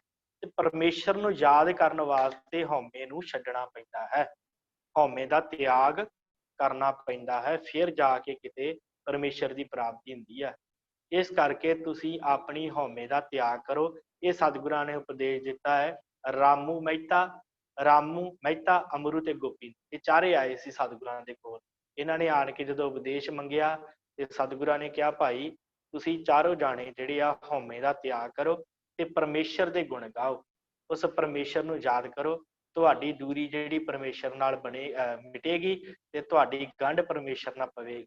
ਤੇ ਉਹਨਾਂ ਪੁੱਛਿਆ ਕਿ ਪਾਤਸ਼ਾਹ ਹਉਮੈ ਕਿਵੇਂ ਮਰਦੀ ਹੈ, ਹਉਮੈ ਜਿਹੜੀ ਉਹ ਖਤਮ ਕਿਵੇਂ ਹੁੰਦੀ ਹੈ, ਇਹ ਵੀ ਸਾਨੂੰ ਦੱਸਣਾ ਕਰੋ। ਤੇ ਫਿਰ ਸਤਿਗੁਰਾਂ ਨੇ ਬਚਨ ਕੀਤਾ ਕਿ ਸਰੀਰ ਨੂੰ ਝੂਠਾ ਜਾਣਨਾ ਤੇ ਬੁਰਾ ਭਲਾ ਜਿਹੜਾ ਹੈ ਆਪਣੇ ਸਰੀਰ ਤੇ ਸਹਾਰਨਾ। ਜੇ ਕਿਸੇ ਨੇ 4 ਸ਼ਬਦ ਮਾੜੇ ਕਹਿ ਦਿੱਤੇ, ਉਹ ਵੀ ਮਨ ਤੇ ਸਹਾਰਨੇ ਆ। ਜੇ ਕਿਸੇ ਨੇ ਕੋਈ ਚੰਗਾ ਕਹਿ ਦਿੱਤਾ ਤੇ ਉਹ ਵੀ ਮਨ ਤੇ ਸਹਾਰ। ਅਸਲ 'ਚ ਮਨੁੱਖ ਜਿਹੜਾ ਹੈ ਨਾ, ਇਹਨਾਂ ਦੋਵਾਂ ਕਾਰਜਾਂ ਦੇ ਕਰਕੇ ਹਉਮੈ ਜਿਹੜੀ ਉਹਦੇ ਵਿੱਚ ਆ ਜਾਂਦੀ ਹੈ। ਜੇ ਕੋਈ ਉਹਨੂੰ ਕੋਈ ਬੁਰਾ ਭਲਾ ਕਹਿ ਜਾਵੇ ਤੇ ਫਿਰ ਉਹਦੀ ਹਉਮੈ ਨੂੰ ਸੱਟ ਲੱਗਦੀ ਹੈ ਕਿ ਇਹਨੇ ਮੈਨੂੰ ਇੰਨਾ ਮਾੜਾ ਕਿਉਂ ਕਿਹਾ। ਤੇ ਜੇ ਕੋਈ ਉਹਦੇ 4 ਵਡਿਆਈ ਦੇ ਸ਼ਬਦ ਕਹਿ ਜੇ ਤੇ ਫਿਰ ਹਉਮੈ ਹੋਰ ਫੁੱਲ ਜਾਂਦੀ ਹੈ। ਉਹਦੇ ਨਾਲ ਫਿਰ ਮਨੁੱਖ ਕਹਿੰਦਾ ਮੇਰੇ ਵਰਗਾ ਤੇ ਕੋਈ ਚੰਗਾ ਮਨੁੱਖ ਹੀ ਨਹੀਂ ਹੈਗਾ ਸੰਸਾਰ ਦੇ ਉੱਤੇ। ਇਸ ਕਰਕੇ ਸਤਿਗੁਰਾਂ ਨੇ ਕਿਹਾ ਭਾਈ ਸਰੀਰ ਨੂੰ ਝੂਠਾ ਸਮਝਣਾ, ਸਰੀਰ ਦੇ ਨਾਲ ਮੋਹ ਨਹੀਂ ਕਰਨਾ, ਤੇ ਜੇ ਕੋਈ ਬੁਰਾ ਕਵੇ ਭਾਵੇਂ ਕੋਈ ਭਲਾ ਕਹੇ ਉਹਨੂੰ ਸਹਾਰਨਾ ਹੈ। ਤੇ ਫਿਰ ਉਸ ਤੋਂ ਬਾਅਦ ਸਤਿਗੁਰਾਂ ਦੇ ਕੋਲ ਆਏ ਆ ਸਹਾਰੂ, ਗੰਗੂ ਤੇ ਭਾਗੂ, ਇਹ ਆ ਕੇ ਸਤਿਗੁਰਾਂ ਦੇ ਚਰਨੀ ਲੱਗੇ ਆ। ਤੇ ਇਹਨਾਂ ਨੇ ਆਣ ਕੇ ਸਤਿਗੁਰਾਂ ਨੂੰ ਕਿਹਾ ਪਾਤਸ਼ਾਹ ਸਾਨੂੰ ਵੀ ਕੋਈ ਬਚਨ, ਸਾਨੂੰ ਵੀ ਸਿੱਖੀ ਦੀ ਦਾਤ ਦਿਓ ਤੇ ਸਾਨੂੰ ਵੀ ਬਚਨ ਕਰੋ, ਅਸੀਂ ਕੀ ਜਿਹੜਾ ਹੈ ਕਰੀਏ। ਸਤਿਗੁਰਾਂ ਨੇ ਕਿਹਾ ਸਿੱਖਾਂ ਦੀ ਭਾਵ ਭਗਤੀ ਕਰਨੀ, ਸਿੱਖਾਂ ਦੇ ਨਾਲ ਪ੍ਰੇਮ ਨਾਲ ਬੈਠ ਕੇ ਭਗਤੀ ਕਰਨੀ ਹੈ, ਨਾਮ ਸਿਮਰਨ ਕਰਨਾ ਹੈ। ਤੇ ਪ੍ਰਸ਼ਾਦਾ ਵਰਤਾ ਕੇ ਛਕਣਾ। ਤੁਸੀਂ ਪ੍ਰਸ਼ਾਦਾ ਜਿਹੜਾ ਵਰਤਾ ਕੇ ਸੰਗਤ ਕਰਕੇ ਫਿਰ ਪ੍ਰਸ਼ਾਦਾ ਵਰਤਾ ਕੇ ਛਕਣਾ ਹੈ। ਸਭ ਨੂੰ ਵਰਤਾ ਕੇ ਫਿਰ ਪ੍ਰਸ਼ਾਦਾ ਛਕਣਾ ਹੈ। ਜਿਸ ਵੇਲੇ ਕੋਈ ਸਿੱਖ ਆਵੇ ਤੇ ਉਹਦੀ ਸੇਵਾ ਕਰਨੀ। ਕੋਈ ਲੋੜਵੰਦ ਸਿੱਖ ਆ ਗਿਆ ਜਾਂ ਰਾਤ ਬਰਾਤੇ ਤੁਹਾਡੇ ਘਰ ਕੋਈ ਸਿੱਖ ਆ ਗਿਆ, ਉਹਦੀ ਟਹਿਲ ਸੇਵਾ ਤੁਸੀਂ ਜਿਹੜੀ ਆ ਉਹ ਕਰਨੀ ਆ। ਤੇ ਪਰਮੇਸ਼ਰ ਵਾਹਿਗੁਰੂ ਦਾ ਨਾਮ ਜਿਹੜਾ ਉਹ ਪਿਆਰ ਦੇ ਨਾਲ ਕਰਨਾ, ਪਿਆਰ ਦੇ ਨਾਲ ਜਪਣਾ ਹੈ ਤੇ ਗੁਰੂ ਦੇ ਸ਼ਬਦ ਨੂੰ ਮੰਨਣਾ ਹੈ। ਗੁਰੂ ਦੇ ਸ਼ਬਦ ਨਾਲ ਜਿਹੜਾ ਹੈ ਸਿਮਰਨ ਕਰਨਾ ਹੈ, ਨਾਮ ਨੂੰ ਮੰਨਣਾ ਹੈ। ਤੇ ਮੜੀ, ਮੱਟ, ਕਬਰ ਤੇ ਟੋਭੇ ਦੇ ਉੱਤੇ ਨਹੀਂ ਜਾਣਾ। ਕਿਸੇ ਤਰ੍ਹਾਂ ਦੀ ਕੋਈ ਕਬਰ ਮੜੀ ਨੂੰ ਨਹੀਂ ਪੂਜਣਾ। ਗੁਰੂ ਦੇ ਸ਼ਬਦ ਦੇ ਉੱਤੇ ਤੁਸੀਂ ਭਰੋਸਾ ਰੱਖੋਗੇ ਤੇ ਤੁਹਾਡਾ ਜਿਹੜਾ ਜੀਵਨ ਹੈ ਉਹ ਸਫਲ ਹੋਏਗਾ। ਇਹ ਸਤਿਗੁਰਾਂ ਨੇ ਉਪਦੇਸ਼ ਇਹਨਾਂ ਨੂੰ ਦਿੱਤਾ ਹੈ ਕਿ ਭਾਈ ਕਿਸੇ ਵੀ ਟੋਭੇ ਤੇ, ਕਿਸੇ ਵੀ ਜਿਹੜਾ ਟਿੱਬੇ ਤੇ ਜਾ ਕੇ ਮੱਥਾ ਨਹੀਂ ਟੇਕਣਾ। ਫਿਰ ਇਹਨਾਂ ਦਾ ਭਲਾ ਹੋਇਆ। ਫਿਰ ਖਾਨੂ ਤੇ ਸ਼ੁਰਾ ਤੇ ਤਾਰੂ ਤੇ ਵੇਗਾ ਪਾਸੀ ਤੇ ਉਗਰੂ ਤੇ ਨੰਦਾ ਸੂਦਨਾ, ਇਹ ਪੂਰੇ ਸਤਿਗੁਰ ਝੰਡਾ, ਇਹ ਸਾਰੇ ਆ ਕੇ ਚਰਨੀ ਲੱਗੇ ਆ ਸਤਿਗੁਰਾਂ ਦੇ ਕੋਲ। ਲੰਮੇ ਹਨ ਨਾ, ਮੈਂ ਥੋੜਾ ਦੇਖ ਕੇ ਬੋਲਾਂ ਕੀ ਹਨ ਨਾਮ ਇਹਨਾਂ ਸਿੱਖਾਂ ਦੇ। ਵਾਹਿਗੁਰੂ। ਖਾਨੂ, ਸ਼ੁਰਾ, ਤਾਰੂ, ਵੇਗਾ ਪਾਸੀ, ਉਗਰੂ, ਨੰਦੂ, ਸੂਦਨਾ ਤੇ ਝੰਡਾ, ਇਹ ਆ ਕੇ ਸਤਿਗੁਰਾਂ ਦੇ ਚਰਨੀ ਪਏ ਆ। ਸਤਿਗੁਰਾਂ ਦੇ ਹਜ਼ੂਰ ਅਰਦਾਸ ਕੀਤੀ ਇਹਨਾਂ ਨੇ ਤੇ ਸਤਿਗੁਰਾਂ ਨੇ ਬਚਨ ਕੀਤਾ ਕਿ ਸਿੱਖੋ, ਕਲਯੁਗ ਦੇ ਵਿੱਚ ਗੁਰੂ ਦੇ ਸਿੱਖਾਂ ਨੂੰ ਪ੍ਰਸ਼ਾਦਾ ਖਵਾਉਣਾ, ਰੀਝ ਨਾਲ ਖਵਾਉਣਾ, ਪ੍ਰਸ਼ਾਦਾ ਪਾਣੀ ਪਿਆਰ ਦੇ ਨਾਲ ਛਕਾਉਣਾ ਤੇ ਉਸ ਦਾ ਜੱਗ ਦੇ ਸਮਾਨ ਫਲ ਹੁੰਦਾ ਹੈ। ਜਿਹੜਾ ਗੁਰਸਿੱਖ ਨੂੰ ਘਰ ਬੁਲਾ ਕੇ ਪ੍ਰਸ਼ਾਦਾ ਛਕਾਉਂਦਾ ਹੈ ਨਾ, ਜਿਹੜੇ ਗੁਰਸਿੱਖਾਂ ਦੀ ਟਹਿਲ ਕਰਦੇ ਆਏ ਗਏ ਗੁਰਸਿੱਖ ਦੀ, ਉਹਦਾ ਕਿੰਨਾ ਫਲ ਹੈ? ਸਤਿਗੁਰਾਂ ਨੇ ਕਿਹਾ ਉਹਦਾ ਫਲ ਹੈ ਜਿਹੜਾ ਅਸੁਮੇਧ ਜੱਗ ਜਿੰਨਾ। ਕਲਯੁਗ ਦਾ ਸਭ ਤੋਂ ਵੱਡਾ ਫਲ ਹੈ ਜੱਗ ਕਰਨ ਜਿੱਡਾ ਫਲ ਹੈ ਕਲਯੁਗ ਦੇ ਵਿੱਚ ਕਿਸੇ ਗੁਰਸਿੱਖ ਨੂੰ ਪ੍ਰਸ਼ਾਦਾ ਛਕਾਉਣਾ। ਤੇ ਜੋ ਵੰਡ ਖਾਵਣ ਵਾਲੇ ਹਨ ਉਹਨਾਂ ਦਾ ਧਨ ਵੀ ਵੱਧਦਾ ਹੈ ਤੇ ਉਹਨਾਂ ਦਾ ਜਿਹੜਾ ਹੈ ਅੱਗਾ ਵੀ ਸਵਰਦਾ ਹੈ, ਉਹਨਾਂ ਦਾ ਪਰਲੋਕ ਵੀ ਸਵਰਦਾ ਹੈ ਤੇ ਉਹਨਾਂ ਦੇ ਧਨ ਦੇ ਵਿੱਚ ਵੀ ਵਾਧਾ ਹੁੰਦਾ ਹੈ। ਜਿਹੜੇ ਵੰਡ ਕੇ ਛਕਦੇ ਆ, ਜਿਹੜੇ ਗੁਰਸਿੱਖਾਂ ਦੀ ਟਹਿਲ ਕਰਦੇ ਆ, ਜਿਹੜੇ ਗੁਰਸਿੱਖਾਂ ਨੂੰ ਪਿਆਰ ਦੇ ਨਾਲ ਪ੍ਰਸ਼ਾਦਾ ਛਕਾਉਂਦੇ ਆ, ਉਹਨਾਂ ਦਾ ਇੱਥੇ ਵੀ ਭਲਾ ਹੁੰਦਾ ਹੈ, ਇੱਥੇ ਵੀ ਉਹਨਾਂ ਨੂੰ ਧਨ ਦੀ ਟੁੱਟ ਨਹੀਂ ਆਉਂਦੀ। ਤੇ ਫਿਰ ਜਦੋਂ ਉਹ ਇਸ ਸੰਸਾਰ ਨੂੰ ਛੱਡ ਕੇ ਦਰਗਾਹ 'ਚ ਜਾਂਦੇ ਆ, ਉੱਥੇ ਵੀ ਉਹਨਾਂ ਨੂੰ ਕਿਸੇ ਤਰ੍ਹਾਂ ਦੀ ਕੋਈ ਟੁੱਟ ਨਹੀਂ ਆਉਂਦੀ, ਉੱਥੇ ਵੀ ਉਹਨਾਂ ਦਾ ਭਲਾ ਹੁੰਦਾ। ਇਸ ਤਰ੍ਹਾਂ ਇਹਨਾਂ ਦਾ ਜਿਹੜਾ ਭਲਾ ਹੋਇਆ। ਫਿਰ ਉਸ ਤੋਂ ਬਾਅਦ ਭਾਈ ਮਨੀਆ, ਸਹਾਰੂ ਤੇ ਸ਼ਿੰਬੇ ਸਿੱਖ ਆ ਕੇ ਸਤਿਗੁਰਾਂ ਦੇ ਚਰਨੀ ਲੱਗੇ ਆ। ਸਤਿਗੁਰਾਂ ਨੇ ਬਚਨ ਕੀਤਾ, ਇਹਨਾਂ ਕਿਹਾ ਸਤਿਗੁਰੂ ਸਾਡਾ ਭਲਾ ਕਿਵੇਂ ਹੋਵੇ, ਸਾਨੂੰ ਵੀ ਉਪਦੇਸ਼ ਬਖਸ਼ਿਸ਼ ਕਰੋ। ਤੇ ਸਤਿਗੁਰਾਂ ਨੇ ਗੁਰੂ ਅਮਰਦਾਸ ਮਹਾਰਾਜ ਸੱਚੇ ਪਾਤਸ਼ਾਹ ਜੀ ਨੇ ਬਖਸ਼ਿਸ਼ ਕੀਤੀ ਆ। ਸਤਿਗੁਰ ਕਹਿੰਦੇ ਕਿ ਤੁਸੀਂ ਉਜਲੇ ਹੋਵੋਗੇ ਤੇ ਉਜਲੇ ਹੋਣ ਵਾਸਤੇ ਤੁਹਾਨੂੰ ਸਿੱਖਾਂ ਦੇ ਜਿਹੜੇ ਮੈਲੇ ਬਸਤਰ ਆ ਨਾ ਉਹ ਧੋਣੇ ਪੈਣਗੇ। ਸਿੱਖਾਂ ਦੇ ਬਸਤਰ ਸਾਫ਼ ਕਰਕੇ ਦੇਣੇ ਆ। ਆਇਆ ਗਿਆ ਜਿਹੜਾ ਵੀ ਸਿੱਖ ਹੈ ਉਹਦੇ ਬਸਤਰ ਸਾਫ਼ ਕਰਨੇ ਆ ਤੇ ਉਹਦੇ ਬਸਤਰ ਸਾਫ਼ ਕਰਨ ਦੇ ਨਾਲ ਹੀ ਤੁਹਾਡਾ ਭਲਾ ਹੋਵੇਗਾ। ਤੇ ਫਿਰ ਤੁਹਾਡਾ ਭਲਾ ਹੋਵੇਗਾ ਜਦੋਂ ਤੁਸੀਂ ਉਹਨੂੰ ਜਲ ਪਾਣੀ ਛਕਾਓਗੇ, ਉਹਦੇ ਗੰਦੇ ਬਸਤਰ ਧੋ ਦੇਵੋਗੇ ਤੇ ਤੁਹਾਡਾ ਭਲਾ ਹੋਵੇਗਾ। ਫਿਰ ਉਸ ਤੋਂ ਬਾਅਦ ਬੂਲਾ ਪਾਂਡਾ ਆਇਆ। ਪਾਂਡਾ ਪੰਡਤ ਸੀ, ਇਹ ਵੀ ਸਤਿਗੁਰਾਂ ਦੇ ਕੋਲ ਆਇਆ ਤੇ ਸਤਿਗੁਰਾਂ ਦੇ ਕੋਲ ਆ ਕੇ ਇਹਨੇ ਚਰਨੀ ਲੱਗਾ ਤੇ ਅਰਦਾਸ ਕੀਤੀ ਹੈ ਕਿ ਮੇਰੇ ਕੋਲੋਂ ਸਤਿਗੁਰੂ ਕੋਈ ਟਹਿਲ ਸੇਵਾ ਨਹੀਂ ਹੋਣੀ ਤੇ ਮੈਂ ਕੋਈ ਟਹਿਲ ਸੇਵਾ ਨਹੀਂ ਕਰ ਸਕਦਾ। ਮੈਨੂੰ ਦੱਸੋ ਕਿ ਮੈਂ ਕਿਵੇਂ, ਮੇਰਾ ਕਿਵੇਂ ਭਲਾ ਹੋਵੇ, ਮੇਰਾ ਕਿਵੇਂ ਭਲਾ ਹੋਵੇ, ਮੈਨੂੰ ਇਸ ਤਰ੍ਹਾਂ ਦੱਸੋ। ਤੇ ਸਤਿਗੁਰਾਂ ਨੇ ਬਚਨ ਕੀਤਾ ਹੈ, ਗੁਰੂ ਅਮਰਦਾਸ ਮਹਾਰਾਜ ਸੱਚੇ ਪਾਤਸ਼ਾਹ ਜੀ ਨੇ।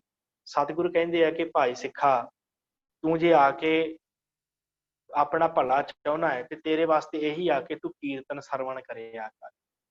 ਕੀਰਤਨ ਸਰਵਣ ਕਰਨਾ ਤੇ ਸੰਗਤ ਵਿੱਚ ਜਾਣਾ ਤੇ ਇੱਕ ਹੋਰ ਕਾਰਜ ਕਰਨਾ ਹੈ ਕਿ ਸਿੱਖਾਂ ਨੂੰ ਗੁਰੂ ਦੀ ਬਾਣੀ ਜਿਹੜੀ ਉਹ ਸੁਣਾਉਣੀ ਆ। ਕਿਉਂਕਿ ਤੂੰ ਪੰਡਤ ਹੈ, ਪੜ੍ਹਿਆ ਲਿਖਿਆ ਹੈ ਤੇ ਗੁਰੂ ਦੇ ਸਿੱਖਾਂ ਦੀ ਬਾਣੀ ਜਿਹੜੀ ਹੈ ਨਾ ਉਹ ਸਿੱਖਾਂ ਨੂੰ ਸੁਣਾਉਣੀ ਹੈ ਤੇ ਨਾਲ ਹੀ ਗੁਰਬਾਣੀ ਦੀ ਇੱਕ ਪੋਥੀ ਲਿਖਣੀ ਹੈ। ਗੁਰਬਾਣੀ ਦੀ ਪੋਥੀ ਲਿਖਣੀ ਹੈ ਛੋਟੀ, ਕਿਉਂਕਿ ਉਸ ਸਮੇਂ ਸਤਿਗੁਰਾਂ ਦੀ ਬਾਣੀ ਸੀ, ਗੁਰੂ ਨਾਨਕ ਸਾਹਿਬ ਦੀ, ਗੁਰੂ ਅੰਗਦ ਦੇਵ ਜੀ ਦੀ ਤੇ ਗੁਰੂ ਅਮਰਦਾਸ ਜੀ ਆਪ ਵੀ ਬਾਣੀ ਦੇ ਰਚੇਤਾ ਸਨ। ਤੇ ਸਤਿਗੁਰੂ ਕਹਿੰਦੇ ਵੱਡੇ ਸਤਿਗੁਰਾਂ ਦੀ ਬਾਣੀ ਜਿਹੜੀ ਉਹ ਲਿਖਣੀ ਹੈ ਤੇ ਕਿਸੇ ਦੇ ਪਾਸੋਂ ਕੁਝ ਮੰਗਣਾ ਨਹੀਂ ਹੈ। ਕਿਉਂਕਿ ਪੰਡਤ ਸੀ ਤੇ ਪੰਡਤਾਂ ਦਾ ਗੁਜ਼ਾਰਾ ਮੰਗਣ ਦੇ ਨਾਲ ਹੀ ਹੁੰਦਾ ਸੀ, ਜੋ ਜਜਮਾਨ ਨੇ ਦੇ ਦਿੱਤਾ ਉਹ ਰੱਖ ਲਿਆ। ਪਰ ਸਤਿਗੁਰਾਂ ਨੇ ਕਿਹਾ ਕਿਸੇ ਸਿੱਖ ਦੇ ਕੋਲੋਂ ਕੁਝ ਮੰਗਣਾ ਨਹੀਂ ਆ। ਜੇ ਕੋਈ ਆਪਣੇ ਵੱਲੋਂ ਕੁਝ ਵੀ ਦੇ ਜਾਵੇ ਵਰਤਣ ਵਾਸਤੇ, ਉਹ ਚੀਜ਼ ਲੈ ਲੈਣੀ ਤੇ ਇਹਦੇ ਨਾਲ ਹੀ ਤੇਰਾ ਜਿਹੜਾ ਭਲਾ ਹੋਵੇਗਾ। ਤੇ ਸਤਿਗੁਰਾਂ ਦੀ ਬਾਣੀ ਦਾ ਉਪਦੇਸ਼ ਸਿੱਖਾਂ ਨੂੰ ਕਰਕੇ ਸੁਣਾਇਆ ਕਰਨਾ। ਤੂੰ ਡੱਲੇ ਪਿੰਡ ਦੇ ਵਿੱਚ ਜਿੰਨੇ ਵੀ ਸਿੱਖ ਹਨ ਤੇ ਗੁਰਬਾਣੀ ਦੀ ਇੱਕ ਪੋਥੀ ਲਿਖਣੀ ਹੈ, ਕੀਰਤਨ ਸਰਵਣ ਕਰਿਆ ਕਰ। ਇਹ ਉਪਦੇਸ਼ ਸਤਿਗੁਰਾਂ ਨੇ ਇਸ ਬੁੱਲੇ ਪੰਡਿਤ ਨੂੰ ਦਿੱਤਾ। ਤੇ ਫਿਰ ਸਤਿਗੁਰਾਂ ਨੇ ਇੱਕ ਸਾਂਝਾ ਉਪਦੇਸ਼ ਸਾਰੀ ਡੱਲੇ ਦੀ ਸੰਗਤ ਨੂੰ ਦਿੱਤਾ। ਸਤਿਗੁਰਾਂ ਨੇ ਕਿਹਾ ਹੈ, ਗੁਰੂ ਅਮਰਦਾਸ ਮਹਾਰਾਜ ਸੱਚੇ ਪਾਤਸ਼ਾਹ ਨੇ ਕਿਹਾ ਕਿ ਸਿੱਖੋ, ਗੁਰੂ ਦੇ ਪੁਰਬਾਂ ਦੇ ਉੱਤੇ, ਵੱਡੇ ਸਤਿਗੁਰਾਂ ਦੇ ਪੁਰਬਾਂ ਦੇ ਉੱਤੇ, ਭਾਵ ਗੁਰੂ ਨਾਨਕ ਸਾਹਿਬ ਜੀ ਦੇ ਪ੍ਰਕਾਸ਼ ਪੁਰਬ ਤੇ, ਜੋਤੀ ਜੋਤ ਪੁਰਬ ਤੇ, ਗੁਰੂ ਅੰਗਦ ਦੇਵ ਮਹਾਰਾਜ ਜੀ ਦੇ ਪ੍ਰਕਾਸ਼ ਪੁਰਬ ਤੇ, ਜੋਤੀ ਜੋਤ ਪੁਰਬ ਦੇ ਉੱਤੇ, ਤੇ ਸੰਗਰਾਂਦ ਤੇ ਅਮਾਵਸ, ਵਿਸਾਖੀ ਤੇ ਦੀਪਮਾਲਾ। ਵਿਸਾਖੀ ਦਾ ਮੇਲਾ ਬੜਾ ਭਾਰਾ ਉਸ ਸਮੇਂ ਗੋਇੰਦਵਾਲ ਸਾਹਿਬ ਦੀ ਧਰਤੀ ਤੇ ਲੱਗਦਾ ਹੁੰਦਾ ਸੀ ਸਤਿਗੁਰਾਂ ਦੇ ਵੇਲੇ। ਤੇ ਦੀਵਾਲੀ ਵੀ ਇੱਥੇ ਹੀ ਸਿੱਖ ਸੰਗਤ ਕਰਕੇ ਮਨਾਉਂਦੇ ਹੁੰਦੇ ਸਨ। ਸੋ ਸਤਿਗੁਰਾਂ ਨੇ ਕਿਹਾ ਕਿ ਇਸ ਦਿਨ ਤੁਸੀਂ ਸਭਨਾਂ ਨੇ ਇਸ ਦਿਨ ਨੂੰ ਜਿਹੜਾ ਹੈ ਅਰਦਾਸ ਕਰਨੀ ਹੈ ਸ਼ਰਧਾ ਦੇ ਨਾਲ ਗੁਰੂ ਦੇ ਹਜ਼ੂਰ, ਤੇ ਮਾਇਆ ਜਿਹੜੀ ਉਹ ਅਰਪਣ ਕਰਨੀ ਹੈ, ਤੇ ਪ੍ਰਸ਼ਾਦ ਕਰਨਾ ਹੈ, ਤੇ ਕੜਾਹ ਪ੍ਰਸਾਦ ਬਣਾਉਣਾ ਹੈ, ਭਾਵ ਲੰਗਰ ਤਿਆਰ ਕਰਨਾ ਹੈ, ਕੜਾਹ ਪ੍ਰਸਾਦ ਬਣਾਉਣਾ ਹੈ, ਤੇ ਗੁਰੂ ਦੇ ਨਿਮਿਤ ਸਾਰਿਆਂ ਸਿੱਖਾਂ ਨੇ ਆਪਸ 'ਚ ਰਲ ਕੇ ਵਰਤਾਉਣਾ ਹੈ, ਤੇ ਆਪ ਵੀ ਛਕਣਾ ਹੈ, ਤੇ ਜਿਹੜੇ ਹੋਰ ਸਿੱਖ ਹਨ ਉਹਨਾਂ ਨੂੰ ਵੀ ਛਕਾਉਣਾ ਹੈ। ਇਹ ਤੁਹਾਡਾ ਕਾਰਜ ਹੈ। ਤੇ ਜੇ ਕੋਈ ਬਸਤਰ ਵਾਲਾ ਆਵੇ, ਜਿਹਨੂੰ ਬਸਤਰ ਦੀ ਲੋੜ ਹੈ, ਉਹਨੂੰ ਬਸਤਰ ਦੇ ਦੇਣਾ ਲੋੜਵੰਦ ਨੂੰ। ਜੇ ਕੋਈ ਪ੍ਰਸ਼ਾਦ ਛਕਣ ਵਾਲਾ ਆਵੇ, ਉਹਨੂੰ ਪ੍ਰਸ਼ਾਦਾ ਛਕਾ ਕੇ ਤ੍ਰਿਪਤ ਕਰਨਾ ਹੈ। ਅਰਦਾਸ ਕਰਕੇ ਜੇ ਕਿਸੇ ਦੀ ਸ਼ਰਧਾ ਹੋਵੇ, ਸਿੱਖਾਂ ਨੂੰ ਇਕੱਠੇ ਕਰਕੇ ਕਾਰਜ ਕਰਦੇ। ਜੇ ਕੋਈ ਗਰੀਬ ਸਿੱਖ ਆਉਂਦਾ ਹੈ, ਉਹਨੂੰ ਲੋੜ ਹੈ, ਬਹੁਤ ਜ਼ਰੂਰਤਮੰਦ ਹੈ, ਤੇ ਆਪ ਸਭ ਨੇ ਇਕੱਠੇ ਹੋ ਕੇ ਉਹਦੀ ਮਦਦ ਕਰਨੀ ਹੈ, ਤੇ ਗੁਰੂ ਦੇ ਹਜ਼ੂਰ ਅਰਦਾਸ ਕਰ ਦੇਣੀ ਹੈ। ਤੇ ਤੁਹਾਡੇ ਉੱਤੇ ਐਸੀ ਕਿਰਪਾ ਹੋਏਗੀ ਤੇ ਸਿੱਖੀ ਤੁਹਾਡੇ ਘਰ ਚੋਂ ਕਦੀ ਜਾਊਗੀ ਨਹੀਂ, ਤੁਹਾਡੇ ਪੁੱਤਾਂ ਪੁੱਤਰਿਆਂ ਤੱਕ ਸਿੱਖੀ ਚੱਲੇਗੀ, ਤੇ ਤੁਹਾਡਾ ਜਿਹੜਾ ਘਰ ਉਹ ਸਿੱਖੀ ਵਾਲਾ ਹੋਏਗਾ, ਤੇ ਕਿਸੇ ਤਰ੍ਹਾਂ ਦਾ ਕੋਈ ਸੰਸਾ ਜਿਹੜਾ ਉਹ ਨਹੀਂ ਕਰਨਾ, ਗੁਰੂ ਦੇ ਉੱਤੇ ਭਰੋਸਾ ਰੱਖਣਾ, ਗੁਰੂ ਤੁਹਾਡੇ ਕਾਰਜ ਸਵਾਰੇਗਾ। ਇਸ ਤਰ੍ਹਾਂ ਡੱਲੇ ਦੀ ਸਮੂਹ ਸੰਗਤ ਨੂੰ ਧੰਨ ਗੁਰੂ ਅਮਰਦਾਸ ਮਹਾਰਾਜ ਸੱਚੇ ਪਾਤਸ਼ਾਹ ਜੀ ਨੇ ਉਪਦੇਸ਼ ਦਿੱਤਾ ਹੈ ਕਿ ਭਾਈ ਆਪਣੇ ਜੀਵਨ ਦੇ ਵਿੱਚ ਨਾਮ ਨੂੰ ਸਿਮਰਨਾ ਹੈ, ਆਏ ਗਏ ਦੀ ਸੇਵਾ ਕਰਨਾ ਹੈ, ਲੋੜਵੰਦ ਸਿੱਖ ਦੀ ਬਾਂਹ ਫੜਨੀ ਹੈ, ਬਸਤਰ ਵਾਲੇ ਨੂੰ ਬਸਤਰ ਭੇਟਾ ਕਰਨਾ ਹੈ, ਤੇ ਹੰਕਾਰ ਛੱਡਣਾ ਹੈ। ਤੇ ਇਸ ਤਰ੍ਹਾਂ ਤੁਹਾਡਾ ਜਿਹੜਾ ਭਲਾ ਹੋਵੇਗਾ, ਨਾਮ ਸਿਮਰਨ ਕਰਕੇ, ਬਾਣੀ ਪੜ੍ਹ ਕੇ, ਇਸ ਤਰ੍ਹਾਂ ਤੁਹਾਡੇ ਜੀਵਨ ਦੇ ਵਿੱਚ ਜਿਹੜਾ ਹੈ ਉਹ ਨਿਖਾਰ ਆਵੇਗਾ। ਇਹ ਉਪਦੇਸ਼ ਸਤਿਗੁਰਾਂ ਨੇ ਸਾਂਝਾ ਉਪਦੇਸ਼ ਜਿਹੜਾ ਜੋ ਸਾਂਝੀ ਪੌੜੀ ਹੈ, ਉਹ ਭਾਈ ਮਨੀ ਸਿੰਘ ਜੀ ਨੇ ਜੋ ਟੀਕਾ ਕੀਤਾ ਹੈ, ਤੇ ਉਹ ਸਾਂਝਾ ਉਪਦੇਸ਼ ਜਿਹੜਾ ਹੈ ਸਤਿਗੁਰਾਂ ਨੇ ਬਖਸ਼ਿਸ਼ ਕੀਤਾ ਹੈ ਕਿ ਭਾਈ ਤੁਸੀਂ ਜੇ ਇਸ ਤਰ੍ਹਾਂ ਵਰਤੋਗੇ ਤੁਹਾਡਾ ਵੀ ਕਲਿਆਣ ਹੋਵੇਗਾ। ਸੋ ਇਸ ਤੋਂ ਬਾਅਦ ਦਾਸ ਵੱਲੋਂ ਇੱਥੇ ਹੀ ਆਪ ਜੀ ਨੇ ਫਤਿਹ ਪ੍ਰਵਾਨ ਕਰਨੀ। ਹੁਣ ਗਿਆਨੀ ਪਰਮਜੀਤ ਸਿੰਘ ਜੀ ਆਪ ਜੀ ਨਾਲ ਇਸੇ ਹੀ ਡੱਲੇ ਸੰਗਤ ਦੇ ਬਾਰੇ ਹੀ ਵਿਚਾਰ ਕਰਨਗੇ। ਸੋ ਇੰਨੀਆਂ ਕੁ ਬੇਨਤੀਆਂ ਦਾਸ ਵੱਲੋਂ ਪ੍ਰਵਾਨ ਕਰਨੀਆਂ। ਹੋਈਆਂ ਭੁੱਲਾਂ ਚੁੱਕਾਂ ਦੀ ਖਿਮਾ। ਵਾਹਿਗੁਰੂ ਜੀ ਕਾ ਖਾਲਸਾ, ਵਾਹਿਗੁਰੂ ਜੀ ਕੀ ਫਤਿਹ। ਹਾਂਜੀ ਗਿਆਨੀ ਪਰਮਜੀਤ ਸਿੰਘ। ਵਾਹਿਗੁਰੂ ਜੀ ਕਾ ਖਾਲਸਾ, ਵਾਹਿਗੁਰੂ ਜੀ ਕੀ ਫਤਿਹ। ਗਿਆਨੀ ਲਖਬੀਰ ਸਿੰਘ ਜੀ ਪਾਸੋਂ ਗੁਰੂ ਅਮਰਦਾਸ ਸਾਹਿਬ ਸਤਿਗੁਰਾਂ ਦੇ ਸਿੱਖ ਜੋ ਸੰਗਤ ਡੱਲੇ ਦੀ ਰਹਿਣ ਵਾਲੀ ਹੈ, ਉਹਦੇ ਬਾਬਤ ਆਪ ਜੀ ਨੇ ਹੁਣੇ ਸ਼ਰਵਣ ਕੀਤਾ। ਗੁਰੂ ਸਾਹਿਬ ਜੀ ਨੇ, ਗੁਰੂ ਸਾਹਿਬ ਦੇ ਕੋਲ ਕਿਹੜੇ ਕਿਹੜੇ ਸਿੱਖ ਜਿਹੜੇ ਉਹ ਆਉਂਦੇ ਸਨ। ਇੱਥੇ ਮੈਂ ਇੱਕ ਆਪ ਜੀ ਨੂੰ ਬੇਨਤੀ ਕਰਾਂ, ਪੌੜੀ ਜਿਹੜੀ ਹੈ 16ਵੀਂ, ਇਹ ਆਪ ਜੀ ਦੀ ਸਕਰੀਨ ਦੇ ਉੱਪਰ ਹੈ, ਇਹਨੂੰ ਧਿਆਨ ਨਾਲ ਵੇਖਿਓ। ਤੇ ਜਿਹੜੀ ਅਖੀਰਲੀ ਪੰਕਤੀ ਹੈ ਨਾ, ਸਭ ਤੋਂ ਅਖੀਰ ਤੇ, ਉੱਥੇ ਭਾਈ ਸਾਹਿਬ ਭਾਈ ਗੁਰਦਾਸ ਜੀ ਕਹਿ ਰਹੇ ਨੇ ਕਿ ਡੱਲੇ ਵਾਸੀ ਸੰਗਤ ਭਾਰੀ। ਤੇ ਜਿਹੜੀ ਡੱਲੇ ਦੀ ਸੰਗਤ, ਡੱਲੇ ਵਾਸੀ, ਡੱਲੇ ਦੇ ਨਿਵਾਸੀ, ਡੱਲੇ ਦੇ ਰਹਿਣ ਵਾਲੇ ਸੰਗਤ ਬੜੀ ਭਾਰੀ ਗਿਣਤੀ ਵਿੱਚ ਜਿਹੜੀ ਗੁਰੂ ਦੇ ਸਿੱਖ ਨੇ, ਗੁਰੂ ਦੇ ਦਰ ਤੇ ਆਉਣ ਵਾਲੇ ਨੇ। ਹੁਣ ਸ਼ਾਇਦ ਮੈਂ ਪਹਿਲਾਂ ਵੀ ਇੱਕ ਵਾਰ ਆਪ ਜੀ ਨੂੰ ਬੇਨਤੀ ਕਰ ਚੁੱਕਿਆ ਕਿ ਡੱਲਾ ਜਿਹੜਾ ਪਿੰਡ ਹੈ, ਇੱਕ ਤੇ ਡੱਲਾ ਸਿੱਖ ਹੋਇਆ ਗੁਰੂ ਗੋਬਿੰਦ ਸਿੰਘ ਸਾਹਿਬ ਸੱਚੇ ਪਾਤਸ਼ਾਹ ਜੀ ਦਾ। ਡੱਲਾ ਜਿਹੜਾ ਸਿੱਖ ਹੈ, ਇਹ ਸਾਹਿਬ ਸਤਿਗੁਰਾਂ ਦੇ ਕੋਲ, ਕਿਉਂਕਿ ਇਹਦਾ ਵੀ ਪ੍ਰਸੰਗ ਇੱਕ ਲੰਮਾ ਹੀ ਹੈ। ਜਿਹਨੇ ਆਖਿਆ ਸੀ ਕਿ ਸੱਚੇ ਪਾਤਸ਼ਾਹ ਕਿ ਜੇ ਮੈਂ ਹੁੰਦਾ ਸ਼ਾਇਦ, ਕਿ ਜੇ ਮੈਂ ਹੁੰਦਾ ਤੇ ਸ਼ਾਇਦ ਜਿਹੜਾ ਹੈ ਉਹ ਸਾਹਿਬਜ਼ਾਦੇ ਬਚ ਜਾਂਦੇ। ਉਹ ਡੱਲਾ ਭਾਈ ਡੱਲਾ ਸੀ। ਇਹ ਡੱਲਾ ਇੱਕ ਪਿੰਡ ਦਾ ਨਾਂ ਹੈ। ਸੁਲਤਾਨਪੁਰ ਸਾਹਿਬ ਦੀ ਧਰਤੀ ਜਿਹੜੀ ਨਾ, ਸੁਲਤਾਨਪੁਰ ਲੋਧੀ ਦੇ ਬਿਲਕੁਲ ਨਾਲ ਇਹ ਪਿੰਡ ਹੈ ਡੱਲਾ। ਇਸ ਡੱਲੇ ਦੀ ਸੰਗਤ ਬੜੀ ਭਾਰੀ, ਭਾਵ ਬੜੀ ਵੱਡੀ ਗਿਣਤੀ ਵਿੱਚ ਡੱਲੇ ਦੇ ਜਿਹੜੇ ਸਿੱਖ ਉਹ ਹੋਏ ਨੇ, ਜਿਹੜੇ ਗੁਰੂ ਸਾਹਿਬ ਦੇ ਕੋਲ ਜਾਂਦੇ ਰਹੇ, ਗੁਰੂ ਸਾਹਿਬ ਦੇ ਕੋਲ ਜਾ ਕੇ ਜਿਹੜੇ ਹਾਜ਼ਰੀਆਂ ਭਰਦੇ ਰਹੇ, ਗੁਰੂ ਸਾਹਿਬ ਦੇ ਜਿਹੜੇ ਨੇ ਉਹ ਸਿੱਖ ਬਣ ਗਏ। ਇਹ ਡੱਲੇ ਦੀ ਜਿਹੜੀ ਸੰਗਤ ਹੈ, ਇਹ ਕਪੂਰਥਲੇ ਜ਼ਿਲ੍ਹੇ ਦੇ ਅੰਦਰ ਇਹ ਪਿੰਡ ਹੈ। ਤੇ ਮੈਂ ਇੱਕ ਦੋ ਬੇਨਤੀਆਂ ਇਸੇ ਨਗਰ ਦੇ ਪ੍ਰਥਾਏ ਵੀ ਆਪ ਜੀ ਨਾਲ ਕਰਨੀਆਂ ਨੇ, ਕਿਉਂਕਿ ਜਿਸ ਪਿੰਡ ਦੇ ਵਿੱਚ ਇੰਨੀ ਵੱਡੀ ਗਿਣਤੀ ਵਿੱਚ ਸੰਗਤ ਮੌਜੂਦ ਹੈ, ਜਿਹੜੀ ਗੁਰੂ ਦਰ ਤੇ ਜਾ ਕੇ ਨਮਸਕਾਰ ਕਰਦੀ ਹੈ, ਜਿਨ੍ਹਾਂ ਨੇ ਸਿੱਖੀ ਆਪਣੇ ਮਨ ਦੇ ਅੰਦਰ ਜਿਹੜੀ ਉਹ ਧਾਰ ਕੇ ਰੱਖੀ ਹੈ, ਜਿਹੜੇ ਗੁਰੂ ਨੂੰ ਹੀ ਆਪਣਾ ਸਭ ਕੁਝ ਮੰਨਦੇ ਨੇ, ਜਿਨ੍ਹਾਂ ਨੇ ਪਾਵਨ ਬਾਣੀ ਦੀਆਂ ਪੰਕਤੀਆਂ ਨੂੰ ਮਨ ਵਿੱਚ ਵਸਾ ਲਿਆ। ਗੁਰੂ ਗੁਰੂ ਗੁਰ ਕਰ ਮਨ ਮੋਰ, ਗੁਰੂ ਬਿਨਾ ਮੈਂ ਨਾ ਹੀ ਹੋਰ, ਜਿਨ੍ਹਾਂ ਦੀ ਜ਼ਿੰਦਗੀ ਦੇ ਅੰਦਰ ਗੁਰੂ ਤੋਂ ਬਿਨਾ ਕੋਈ ਹੋਰ ਜਿਹੜਾ ਉਹ ਹੈ ਹੀ ਨਹੀਂ, ਉੱਥੇ ਸਿਰਫ ਗੁਰੂ ਹੀ ਹੈ। ਕਿਉਂਕਿ ਉਸ ਵੇਲੇ ਗੁਰੂ ਅਮਰਦਾਸ ਸਾਹਿਬ ਸੱਚੇ ਪਾਤਸ਼ਾਹ ਜਿਹੜੇ ਨੇ ਉਹ ਗੋਇੰਦਵਾਲ ਸਾਹਿਬ ਦੀ ਧਰਤੀ ਤੇ ਨੇ, ਕਿਉਂਕਿ ਗੋਇੰਦਵਾਲ ਸਾਹਿਬ ਨਗਰ ਉਹਨਾਂ ਨੇ ਵਸਾਇਆ।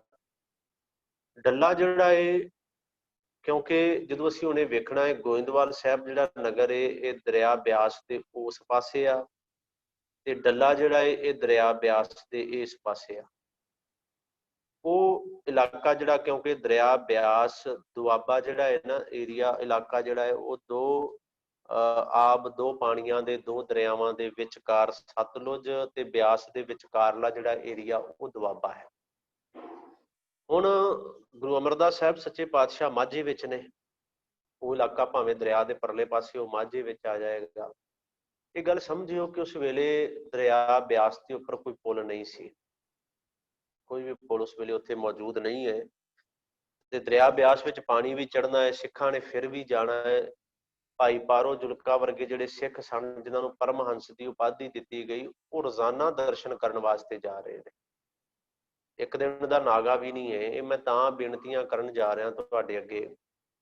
ਅਸੀਂ ਗੁਰਦੁਆਰੇ ਜਾਣ ਲੱਗੇ ਝੱਕਦੇ ਰਹਿੰਦੇ ਹਾਂ ਕਿ ਕਦੋਂ ਜਾਈਏ ਕਦੋਂ ਨਾ ਜਾਈਏ, ਚਲੋ ਕੋਈ ਨਹੀਂ, ਅੱਜ ਨਹੀਂ ਕੱਲ ਨੂੰ ਚਲੇ ਜਾਵਾਂਗੇ। ਇਹਨਾਂ ਸਿੱਖਾਂ ਦੇ ਮਨ ਦੇ ਅੰਦਰ ਇੰਨਾ ਚਾਅ, ਭਾਈ ਪਾਰੋ ਜੁਲਕਾ ਵਰਗਾ ਸਿੱਖ ਰੋਜ਼ਾਨਾ ਗੁਰੂ ਸਾਹਿਬ ਦੇ ਦਰਸ਼ਨ ਕਰਨ ਲਈ ਜਿਹੜਾ ਹੈ ਉਹ ਦਰਿਆ ਪਾਰ ਕਰਕੇ, ਬਿਆਸ ਦਰਿਆ ਲੰਘ ਕੇ ਜਾ ਰਿਹਾ ਹੈ। ਹੁਣ ਡੱਲੇ ਦੀ ਸੰਗਤ ਨਾਲ ਇੰਨਾ ਕੁ ਪਿਆਰ ਗੁਰੂ ਸਾਹਿਬ ਦਾ ਬਣਿਆ ਕਿ ਬੀਬੀ ਦਮੋਦਰੀ ਜੀ ਇੱਥੋਂ ਦੇ ਰਹਿਣ ਵਾਲੇ ਸਨ, ਕਿਉਂਕਿ ਸਿੱਖ ਪਰਿਵਾਰ ਦੇ ਵਿੱਚੋਂ ਨੇ, ਤੇ ਗੁਰੂ ਹਰਗੋਬਿੰਦ ਸਾਹਿਬ ਦਾ ਆਨੰਦ ਜਿਹੜਾ ਹੈ ਨਾ ਉਹ ਇਸੇ ਡੱਲੇ ਪਿੰਡ ਦੇ ਵਿੱਚ ਹੀ ਹੋਇਆ ਸੀ। ਜਿਹੜਾ ਡੱਲਾ ਪਿੰਡ ਹੈ ਨਾ, ਇਹਦੇ ਅੰਦਰ ਹੀ ਗੁਰੂ ਹਰਗੋਬਿੰਦ ਸਾਹਿਬ ਬੀਬੀ ਦਮੋਦਰੀ ਜੀ ਦੇ ਨਾਲ ਆਨੰਦ ਕਾਰਜ ਇੱਥੇ ਹੋਏ ਸਨ। ਇਹਨਾਂ ਦੀ ਯਾਦ ਦੇ ਅੰਦਰ ਕੁਝ ਜਿਹੜੇ ਉਹ ਅਸਥਾਨ ਬਣੇ ਹੋਏ ਨੇ, ਜਿਹੜੇ ਡੱਲੇ ਪਿੰਡ ਵਿੱਚ ਨੇ। ਇੱਕ ਤੇ ਇਤਿਹਾਸਕਾਰਾਂ ਨੇ, ਡਾਕਟਰ ਅਨੁਰਾਗ ਸਿੰਘ ਜੀ ਲਿਖਦੇ ਨੇ ਕਿ ਇੱਥੇ ਬਾਉਲੀ ਬਣਾਈ ਗਈ ਇਸੇ ਯਾਦ ਦੇ ਅੰਦਰ। ਗੁਰੂ ਅਰਜਨ ਸਾਹਿਬ ਪੰਜਵੇਂ ਪਾਤਸ਼ਾਹ ਨੇ ਆਪਣੇ ਪੁੱਤਰ ਦੇ ਵਿਆਹ ਦੀ ਖੁਸ਼ੀ ਕਹਿ ਲਓ, ਉਹਦੇ ਅੰਦਰ ਇੱਕ ਬਾਉਲੀ ਇੱਥੇ ਖੁਦਵਾਈ। ਪਾਣੀ ਦੀ ਘਾਟ ਹਰ ਜਗ੍ਹਾ ਹੀ ਹੁੰਦੀ ਸੀ, ਉਹ ਬਾਉਲੀ ਸਾਹਿਬ ਵੀ ਅੱਜ ਵੀ ਇੱਥੇ ਮੌਜੂਦ ਹੈ। ਇਸੇ ਡੱਲੇ ਪਿੰਡ ਦੇ ਅੰਦਰ ਹੀ ਇੱਕ ਗੁਰਦੁਆਰਾ ਉਹ ਹੈ। ਇੱਕ ਗੁਰਦੁਆਰਾ ਸਾਹਿਬ ਹੈ ਜਿੱਥੇ ਮਾਤਾ ਦਮੋਦਰੀ ਜੀ ਦਾ ਪੇਕਾ ਘਰ ਜਿਹਨੂੰ ਅਸੀਂ ਕਹਿ ਦਿੰਦੇ ਹਾਂ, ਪੇਕਾ ਘਰ ਉਹ ਗੁਰਦੁਆਰਾ ਉੱਥੇ ਵੀ ਇੱਕ ਬਣਿਆ ਹੋਇਆ ਹੈ ਡੱਲੇ ਦੇ ਅੰਦਰ ਹੀ। ਅਸਥਾਨ ਇਸੇ ਤਰ੍ਹਾਂ ਹੀ ਹੋਰ ਵੀ ਬੜੇ ਬਣੇ ਨੇ ਉਸੇ ਜਗ੍ਹਾ ਦੇ ਉੱਪਰ। ਇਹ ਮੈਂ ਤਾਂ ਤੁਹਾਡੇ ਸਾਹਮਣੇ ਬੇਨਤੀਆਂ ਕਰਨ ਜਾ ਰਿਹਾ। ਭਾਈ ਸਾਹਿਬ ਨੇ ਆਖਿਆ ਡੱਲੇ ਵਾਸੀ ਸੰਗਤ ਭਾਰੀ, ਭਾਰੀ ਦਾ ਹੁੰਦਾ ਹੈ ਬੜੀ ਵੱਡੀ ਸੰਗਤ ਜਿਹਨੂੰ ਅਸੀਂ ਕਹਿ ਦਿੰਦੇ ਹਾਂ ਡੱਲੇ ਨਗਰ ਦੇ ਅੰਦਰ ਹੀ। ਹੁਣ ਇਹ ਮੈਂ ਤਾਂ ਇੱਕ ਦੋ ਬੇਨਤੀਆਂ ਤੁਹਾਡੇ ਨਾਲ ਕਰਨ ਜਾ ਰਿਹਾ ਕਿ ਜੇ ਕਿਸੇ ਪਿੰਡ ਦੇ ਅੰਦਰਲੀ ਸੰਗਤ ਇੰਨੀ ਮਹਾਨ ਸੀ, ਗੁਰੂ ਤੋਂ ਇੰਨੀਆਂ ਰਹਿਮਤਾਂ ਉਹਨਾਂ ਲਈਆਂ, ਤੇ ਭਾਈ ਗੁਰਦਾਸ ਜੀ ਨੇ ਇੱਕ ਪੂਰੀ ਦੀ ਪੂਰੀ ਪੌੜੀ, ਜਦੋਂ ਸਿੱਖਾਂ ਦੀ ਭਗਤਮਾਲ ਲਿਖੀ ਗਈ, ਸਿੱਖਾਂ ਦਾ ਜ਼ਿਕਰ ਭਾਈ ਗੁਰਦਾਸ ਜੀ ਕਰ ਰਹੇ ਨੇ। ਇਹ 11ਵੀਂ ਵਾਰ ਹੈ, ਇਹ 10ਵੀਂ ਵਾਰ ਵਿੱਚ ਉਹਨਾਂ ਭਗਤਾਂ ਦਾ ਜ਼ਿਕਰ ਕੀਤਾ ਹੈ, ਜਿਹੜੇ ਭਗਤ ਹੋਏ ਨੇ। ਧਰੂ ਤੋਂ ਸ਼ੁਰੂਆਤ ਕੀਤੀ ਹੈ, ਧਰੂਆ ਸਦਾ ਕਰਾਇਆ। 11ਵੀਂ ਵਾਰ ਜਿਹੜੀ ਹੈ ਉਹਦੇ ਅੰਦਰ ਸਿੱਖਾਂ ਦਾ ਜ਼ਿਕਰ ਹੈ। ਉਹ ਭਗਤ ਨੇ, ਇਹ ਸਿੱਖ ਨੇ, ਸਿੱਖ ਗੁਰੂ ਸਾਹਿਬਾਨਾਂ ਦੇ, ਗੁਰੂ ਨਾਨਕ ਸਾਹਿਬ ਤੋਂ ਚੱਲ ਕੇ। ਇਹ ਮੈਂ ਤਾਂ ਤੁਹਾਡੇ ਅੱਗੇ ਬੇਨਤੀ ਕਰਨ ਜਾ ਰਿਹਾ ਵੀ ਪੂਰੇ ਦਾ ਪੂਰਾ ਪਿੰਡ ਹੀ ਗੁਰੂ ਸਾਹਿਬ ਦਾ ਸਿੱਖ ਬਣ ਗਿਆ। ਤੇ ਭਾਈ ਗੁਰਦਾਸ ਜੀ ਨੂੰ ਇਹਦੇ ਪ੍ਰਥਾਏ ਲਿਖਣਾ ਪੈ ਗਿਆ ਕਿ ਪੂਰੇ ਪਿੰਡ ਦਾ ਨਾਂ ਲੈ ਕੇ ਡੱਲੇ ਵਾਸੀ ਸੰਗਤ ਭਾਰੀ। ਇਹਨਾਂ ਬਖਸ਼ਿਸ਼ਾਂ ਬੜੀਆਂ ਲਈਆਂ ਸਨ ਗੁਰੂ ਸਾਹਿਬ ਦੇ ਕੋਲੋਂ ਡੱਲੇ ਵਾਲਿਆਂ ਨੇ। ਅੱਜ ਵੀ ਨੇ, ਖੈਰ ਅੱਜ ਦੇ ਪਿੰਡ ਤੁਸੀਂ ਕਿਤੇ ਦਰਸ਼ਨ ਕਰਨ ਜਾਓ ਨਾ, ਬੜਾ ਛੋਟਾ ਪਿੰਡ ਹੈ, ਇੰਨਾ ਜ਼ਿਆਦਾ ਵੱਡਾ ਨਹੀਂ, ਇਹਦੀ ਆਬਾਦੀ ਕੋਈ ਜ਼ਿਆਦਾ ਵੱਡੀ ਨਹੀਂ ਹੈ, ਕੋਈ ਜ਼ਿਆਦਾ ਆਬਾਦੀ ਵੀ ਨਹੀਂ, ਤੇ ਪਿੰਡ ਦਾ ਰਕਬਾ ਵੀ ਕੋਈ ਜ਼ਿਆਦਾ ਨਹੀਂ ਹੈ, ਕਿਉਂਕਿ ਕੋਲ ਸੁਲਤਾਨਪੁਰ ਲੋਧੀ ਨਗਰ ਹੈ। 5 ਕਿਲੋਮੀਟਰ ਦਾ ਏਰੀਆ ਹੈ ਸੁਲਤਾਨਪੁਰ ਲੋਧੀ ਤੋਂ, ਤੇ ਕਿਤੇ ਜਾਓਗੇ ਹੁਣ ਦਰਸ਼ਨ ਜ਼ਰੂਰ ਕਰਿਓ। ਇੱਕ ਮੱਸਿਆ, ਕਿਉਂਕਿ ਬਾਕੀ ਮੱਸਿਆ ਜਿਹੜੀਆਂ ਨੇ ਉਹ ਲੱਗਦੀਆਂ ਨੇ ਸੁਲਤਾਨਪੁਰ ਲੋਧੀ, ਸੰਗਤ ਬੜੀ ਵੱਡੀ ਗਿਣਤੀ ਵਿੱਚ ਜਾਂਦੀ ਹੈ। ਇੱਕ ਮੱਸਿਆ ਤੇ ਸੰਗਤ ਡੱਲੇ ਵੀ ਇਕੱਠੀ ਹੁੰਦੀ ਹੈ ਉਸ ਦਿਨ। ਵੈਸੇ ਵੀ ਖੈਰ ਇਹ ਤੇਈਏ ਤਾਪ ਦੀ ਸਾਖੀ ਵੀ ਉੱਥੇ ਪੜ੍ਹੀ ਜਾਂਦੀ ਹੈ, ਇਤਿਹਾਸ ਵਿੱਚ ਵੀ ਦਰਜ ਹੈ। ਇਹ ਡੱਲੇ ਦਾ ਨਗਰ ਹੈ ਜਿਹਦਾ ਜ਼ਿਕਰ ਜਿਹੜਾ ਹੈ ਉਹ ਗੁਰੂ ਸਾਹਿਬ ਨੇ, ਵਾਹਿਗੁਰੂ ਜਿਹੜਾ ਭਾਈ ਗੁਰਦਾਸ ਜੀ ਨੇ ਕੀਤਾ ਹੈ। ਤੇ ਆਪ ਜੀ ਇਹ ਇਤਿਹਾਸ ਗਿਆਨੀ ਲਖਬੀਰ ਸਿੰਘ ਜੀ ਤੋਂ ਸ਼ਰਵਣ ਕਰ ਰਹੇ ਸੀ, ਕਿਉਂਕਿ ਸਿੱਖਾਂ ਦਾ ਜ਼ਿਕਰ ਤੇ ਉਹਨਾਂ ਨੇ ਕਰ ਹੀ ਦਿੱਤਾ, ਸਾਰਿਆਂ ਦਾ ਇਤਿਹਾਸ ਵੀ ਉਹਨਾਂ ਦਾ ਦੱਸ ਹੀ ਦਿੱਤਾ। ਤੇ ਸਮਾਂ ਵੀ ਜਿਹੜਾ ਉਹ ਸਾਡਾ ਹੋ ਗਿਆ ਹੈ। ਸ਼ਾਮ ਨੂੰ ਅੱਜ ਜਾਪ ਸਾਹਿਬ ਦੀ ਸੰਥਿਆ ਜਿਹੜੀ ਹੈ ਉਹ ਆਰੰਭ ਹੋਣ ਜਾ ਰਹੀ ਹੈ। ਜਾਪ ਸਾਹਿਬ ਦੀ ਸੰਥਿਆ ਤੇ ਨਾਲ ਹੀ ਕੁਛ ਕੁ ਨਾ ਮੈਂ ਕੋਸ਼ਿਸ਼, ਸੰਥਿਆ ਭਾਈ ਲਖਬੀਰ ਸਿੰਘ ਕਰਾਉਣਗੇ, ਮੈਂ ਕੋਸ਼ਿਸ਼ ਕਰਦਾ ਕਿ ਉਸ ਤੋਂ ਬਾਅਦ ਜਿਹੜੀਆਂ ਸਾਡੀਆਂ ਨਿਤਨੇਮ ਦੀਆਂ ਬਾਣੀਆਂ ਨੇ ਨਾ, ਇਹਨਾਂ ਦੀ ਥੋੜ੍ਹੀ ਜਿਹੀ ਵਿਚਾਰ ਮੈਂ 5-7 ਮਿੰਟ ਤੁਹਾਡੇ ਨਾਲ ਜ਼ਰੂਰ ਕਰਾਂਗਾ, ਕਿਉਂਕਿ ਇੱਕ ਭਰਮ ਸਾਡੇ ਅੰਦਰ ਭਰਿਆ ਜਾ ਰਿਹਾ ਹੈ ਇਹਨਾਂ ਬਾਣੀਆਂ ਦੇ ਪ੍ਰਥਾਏ। ਜਾਪ ਸਾਹਿਬ ਦਾ ਪ੍ਰਸਾਦ ਸਵਈਏ ਚੌਪਈ ਸਾਹਿਬ ਦੇ ਪ੍ਰਥਾਏ। ਜਿਸ ਬਾਣੀ ਦੇ ਬਾਰੇ ਗੁਰੂ ਗੋਬਿੰਦ ਸਿੰਘ ਕਹਿ ਰਹੇ ਨੇ ਕਿ ਸੁਣੈ ਗੁੰਗ ਜੋ ਯਾਹੇ ਸੁਰਸਨਾ ਪਾਵਈ, ਇਹ ਵਿਚਾਰ ਅੱਜ ਸ਼ਾਮ ਨੂੰ ਮੈਂ ਤੁਹਾਡੇ ਨਾਲ ਕਰਾਂਗਾ। ਇਸ ਬਾਣੀ ਦੇ ਅੰਦਰ ਕਿੰਨੀਆਂ ਬਖਸ਼ਿਸ਼ਾਂ ਉਹਨਾਂ ਨੇ ਕੀਤੀਆਂ, ਹੋ ਜੋ ਯਾਕੀ ਇੱਕ ਬਾਰ ਚੌਪਈ ਕੋ ਕਹੈ, ਉਹਨਾਂ ਇਹ ਬੋਲ ਕੇ ਮੈਂ ਸ਼ਾਮ ਨੂੰ ਵਿਚਾਰਾਂਗੇ।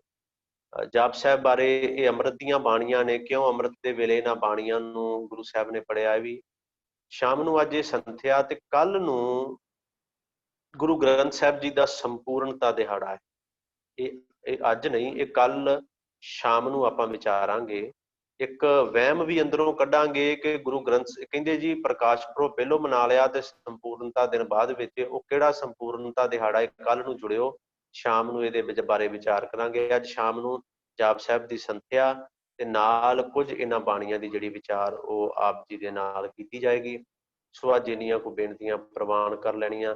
ਮੌਕਾ ਮਿਲੇ ਤੇ ਡੱਲੇ ਦਰਸ਼ਨ ਕਰਨ ਦੇ ਵਾਸਤੇ ਉਹਨਾਂ ਸਥਾਨਾਂ ਦੇ ਜ਼ਰੂਰ ਜਾਇਓ। ਇਹ ਪੌੜੀ ਸਾਹਮਣੇ, ਉੱਥੇ ਵੈਸੇ ਲਿਖੀ ਵੀ ਹੈ ਸਾਹਮਣੇ ਰੱਖ ਕੇ ਕਿ ਕਿੰਨੇ ਕੁ ਸਿੱਖ ਮਹਾਨ ਸਨ ਜਿਨ੍ਹਾਂ ਦਾ ਜ਼ਿਕਰ ਹੀ ਭਾਈ ਗੁਰਦਾਸ ਜੀ ਨੇ ਕਰ ਦਿੱਤਾ। ਸੋ ਇੰਨੀਆਂ ਕੁ ਬੇਨਤੀਆਂ ਪ੍ਰਵਾਨ।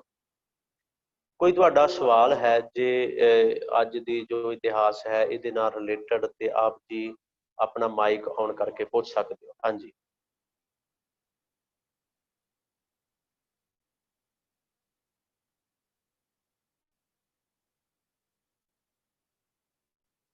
ਠੀਕ ਹੈ ਜੀ। ਕਿਸੇ ਦਾ ਕੋਈ ਸਵਾਲ ਨਹੀਂ ਹੈ? ਹਾਂਜੀ,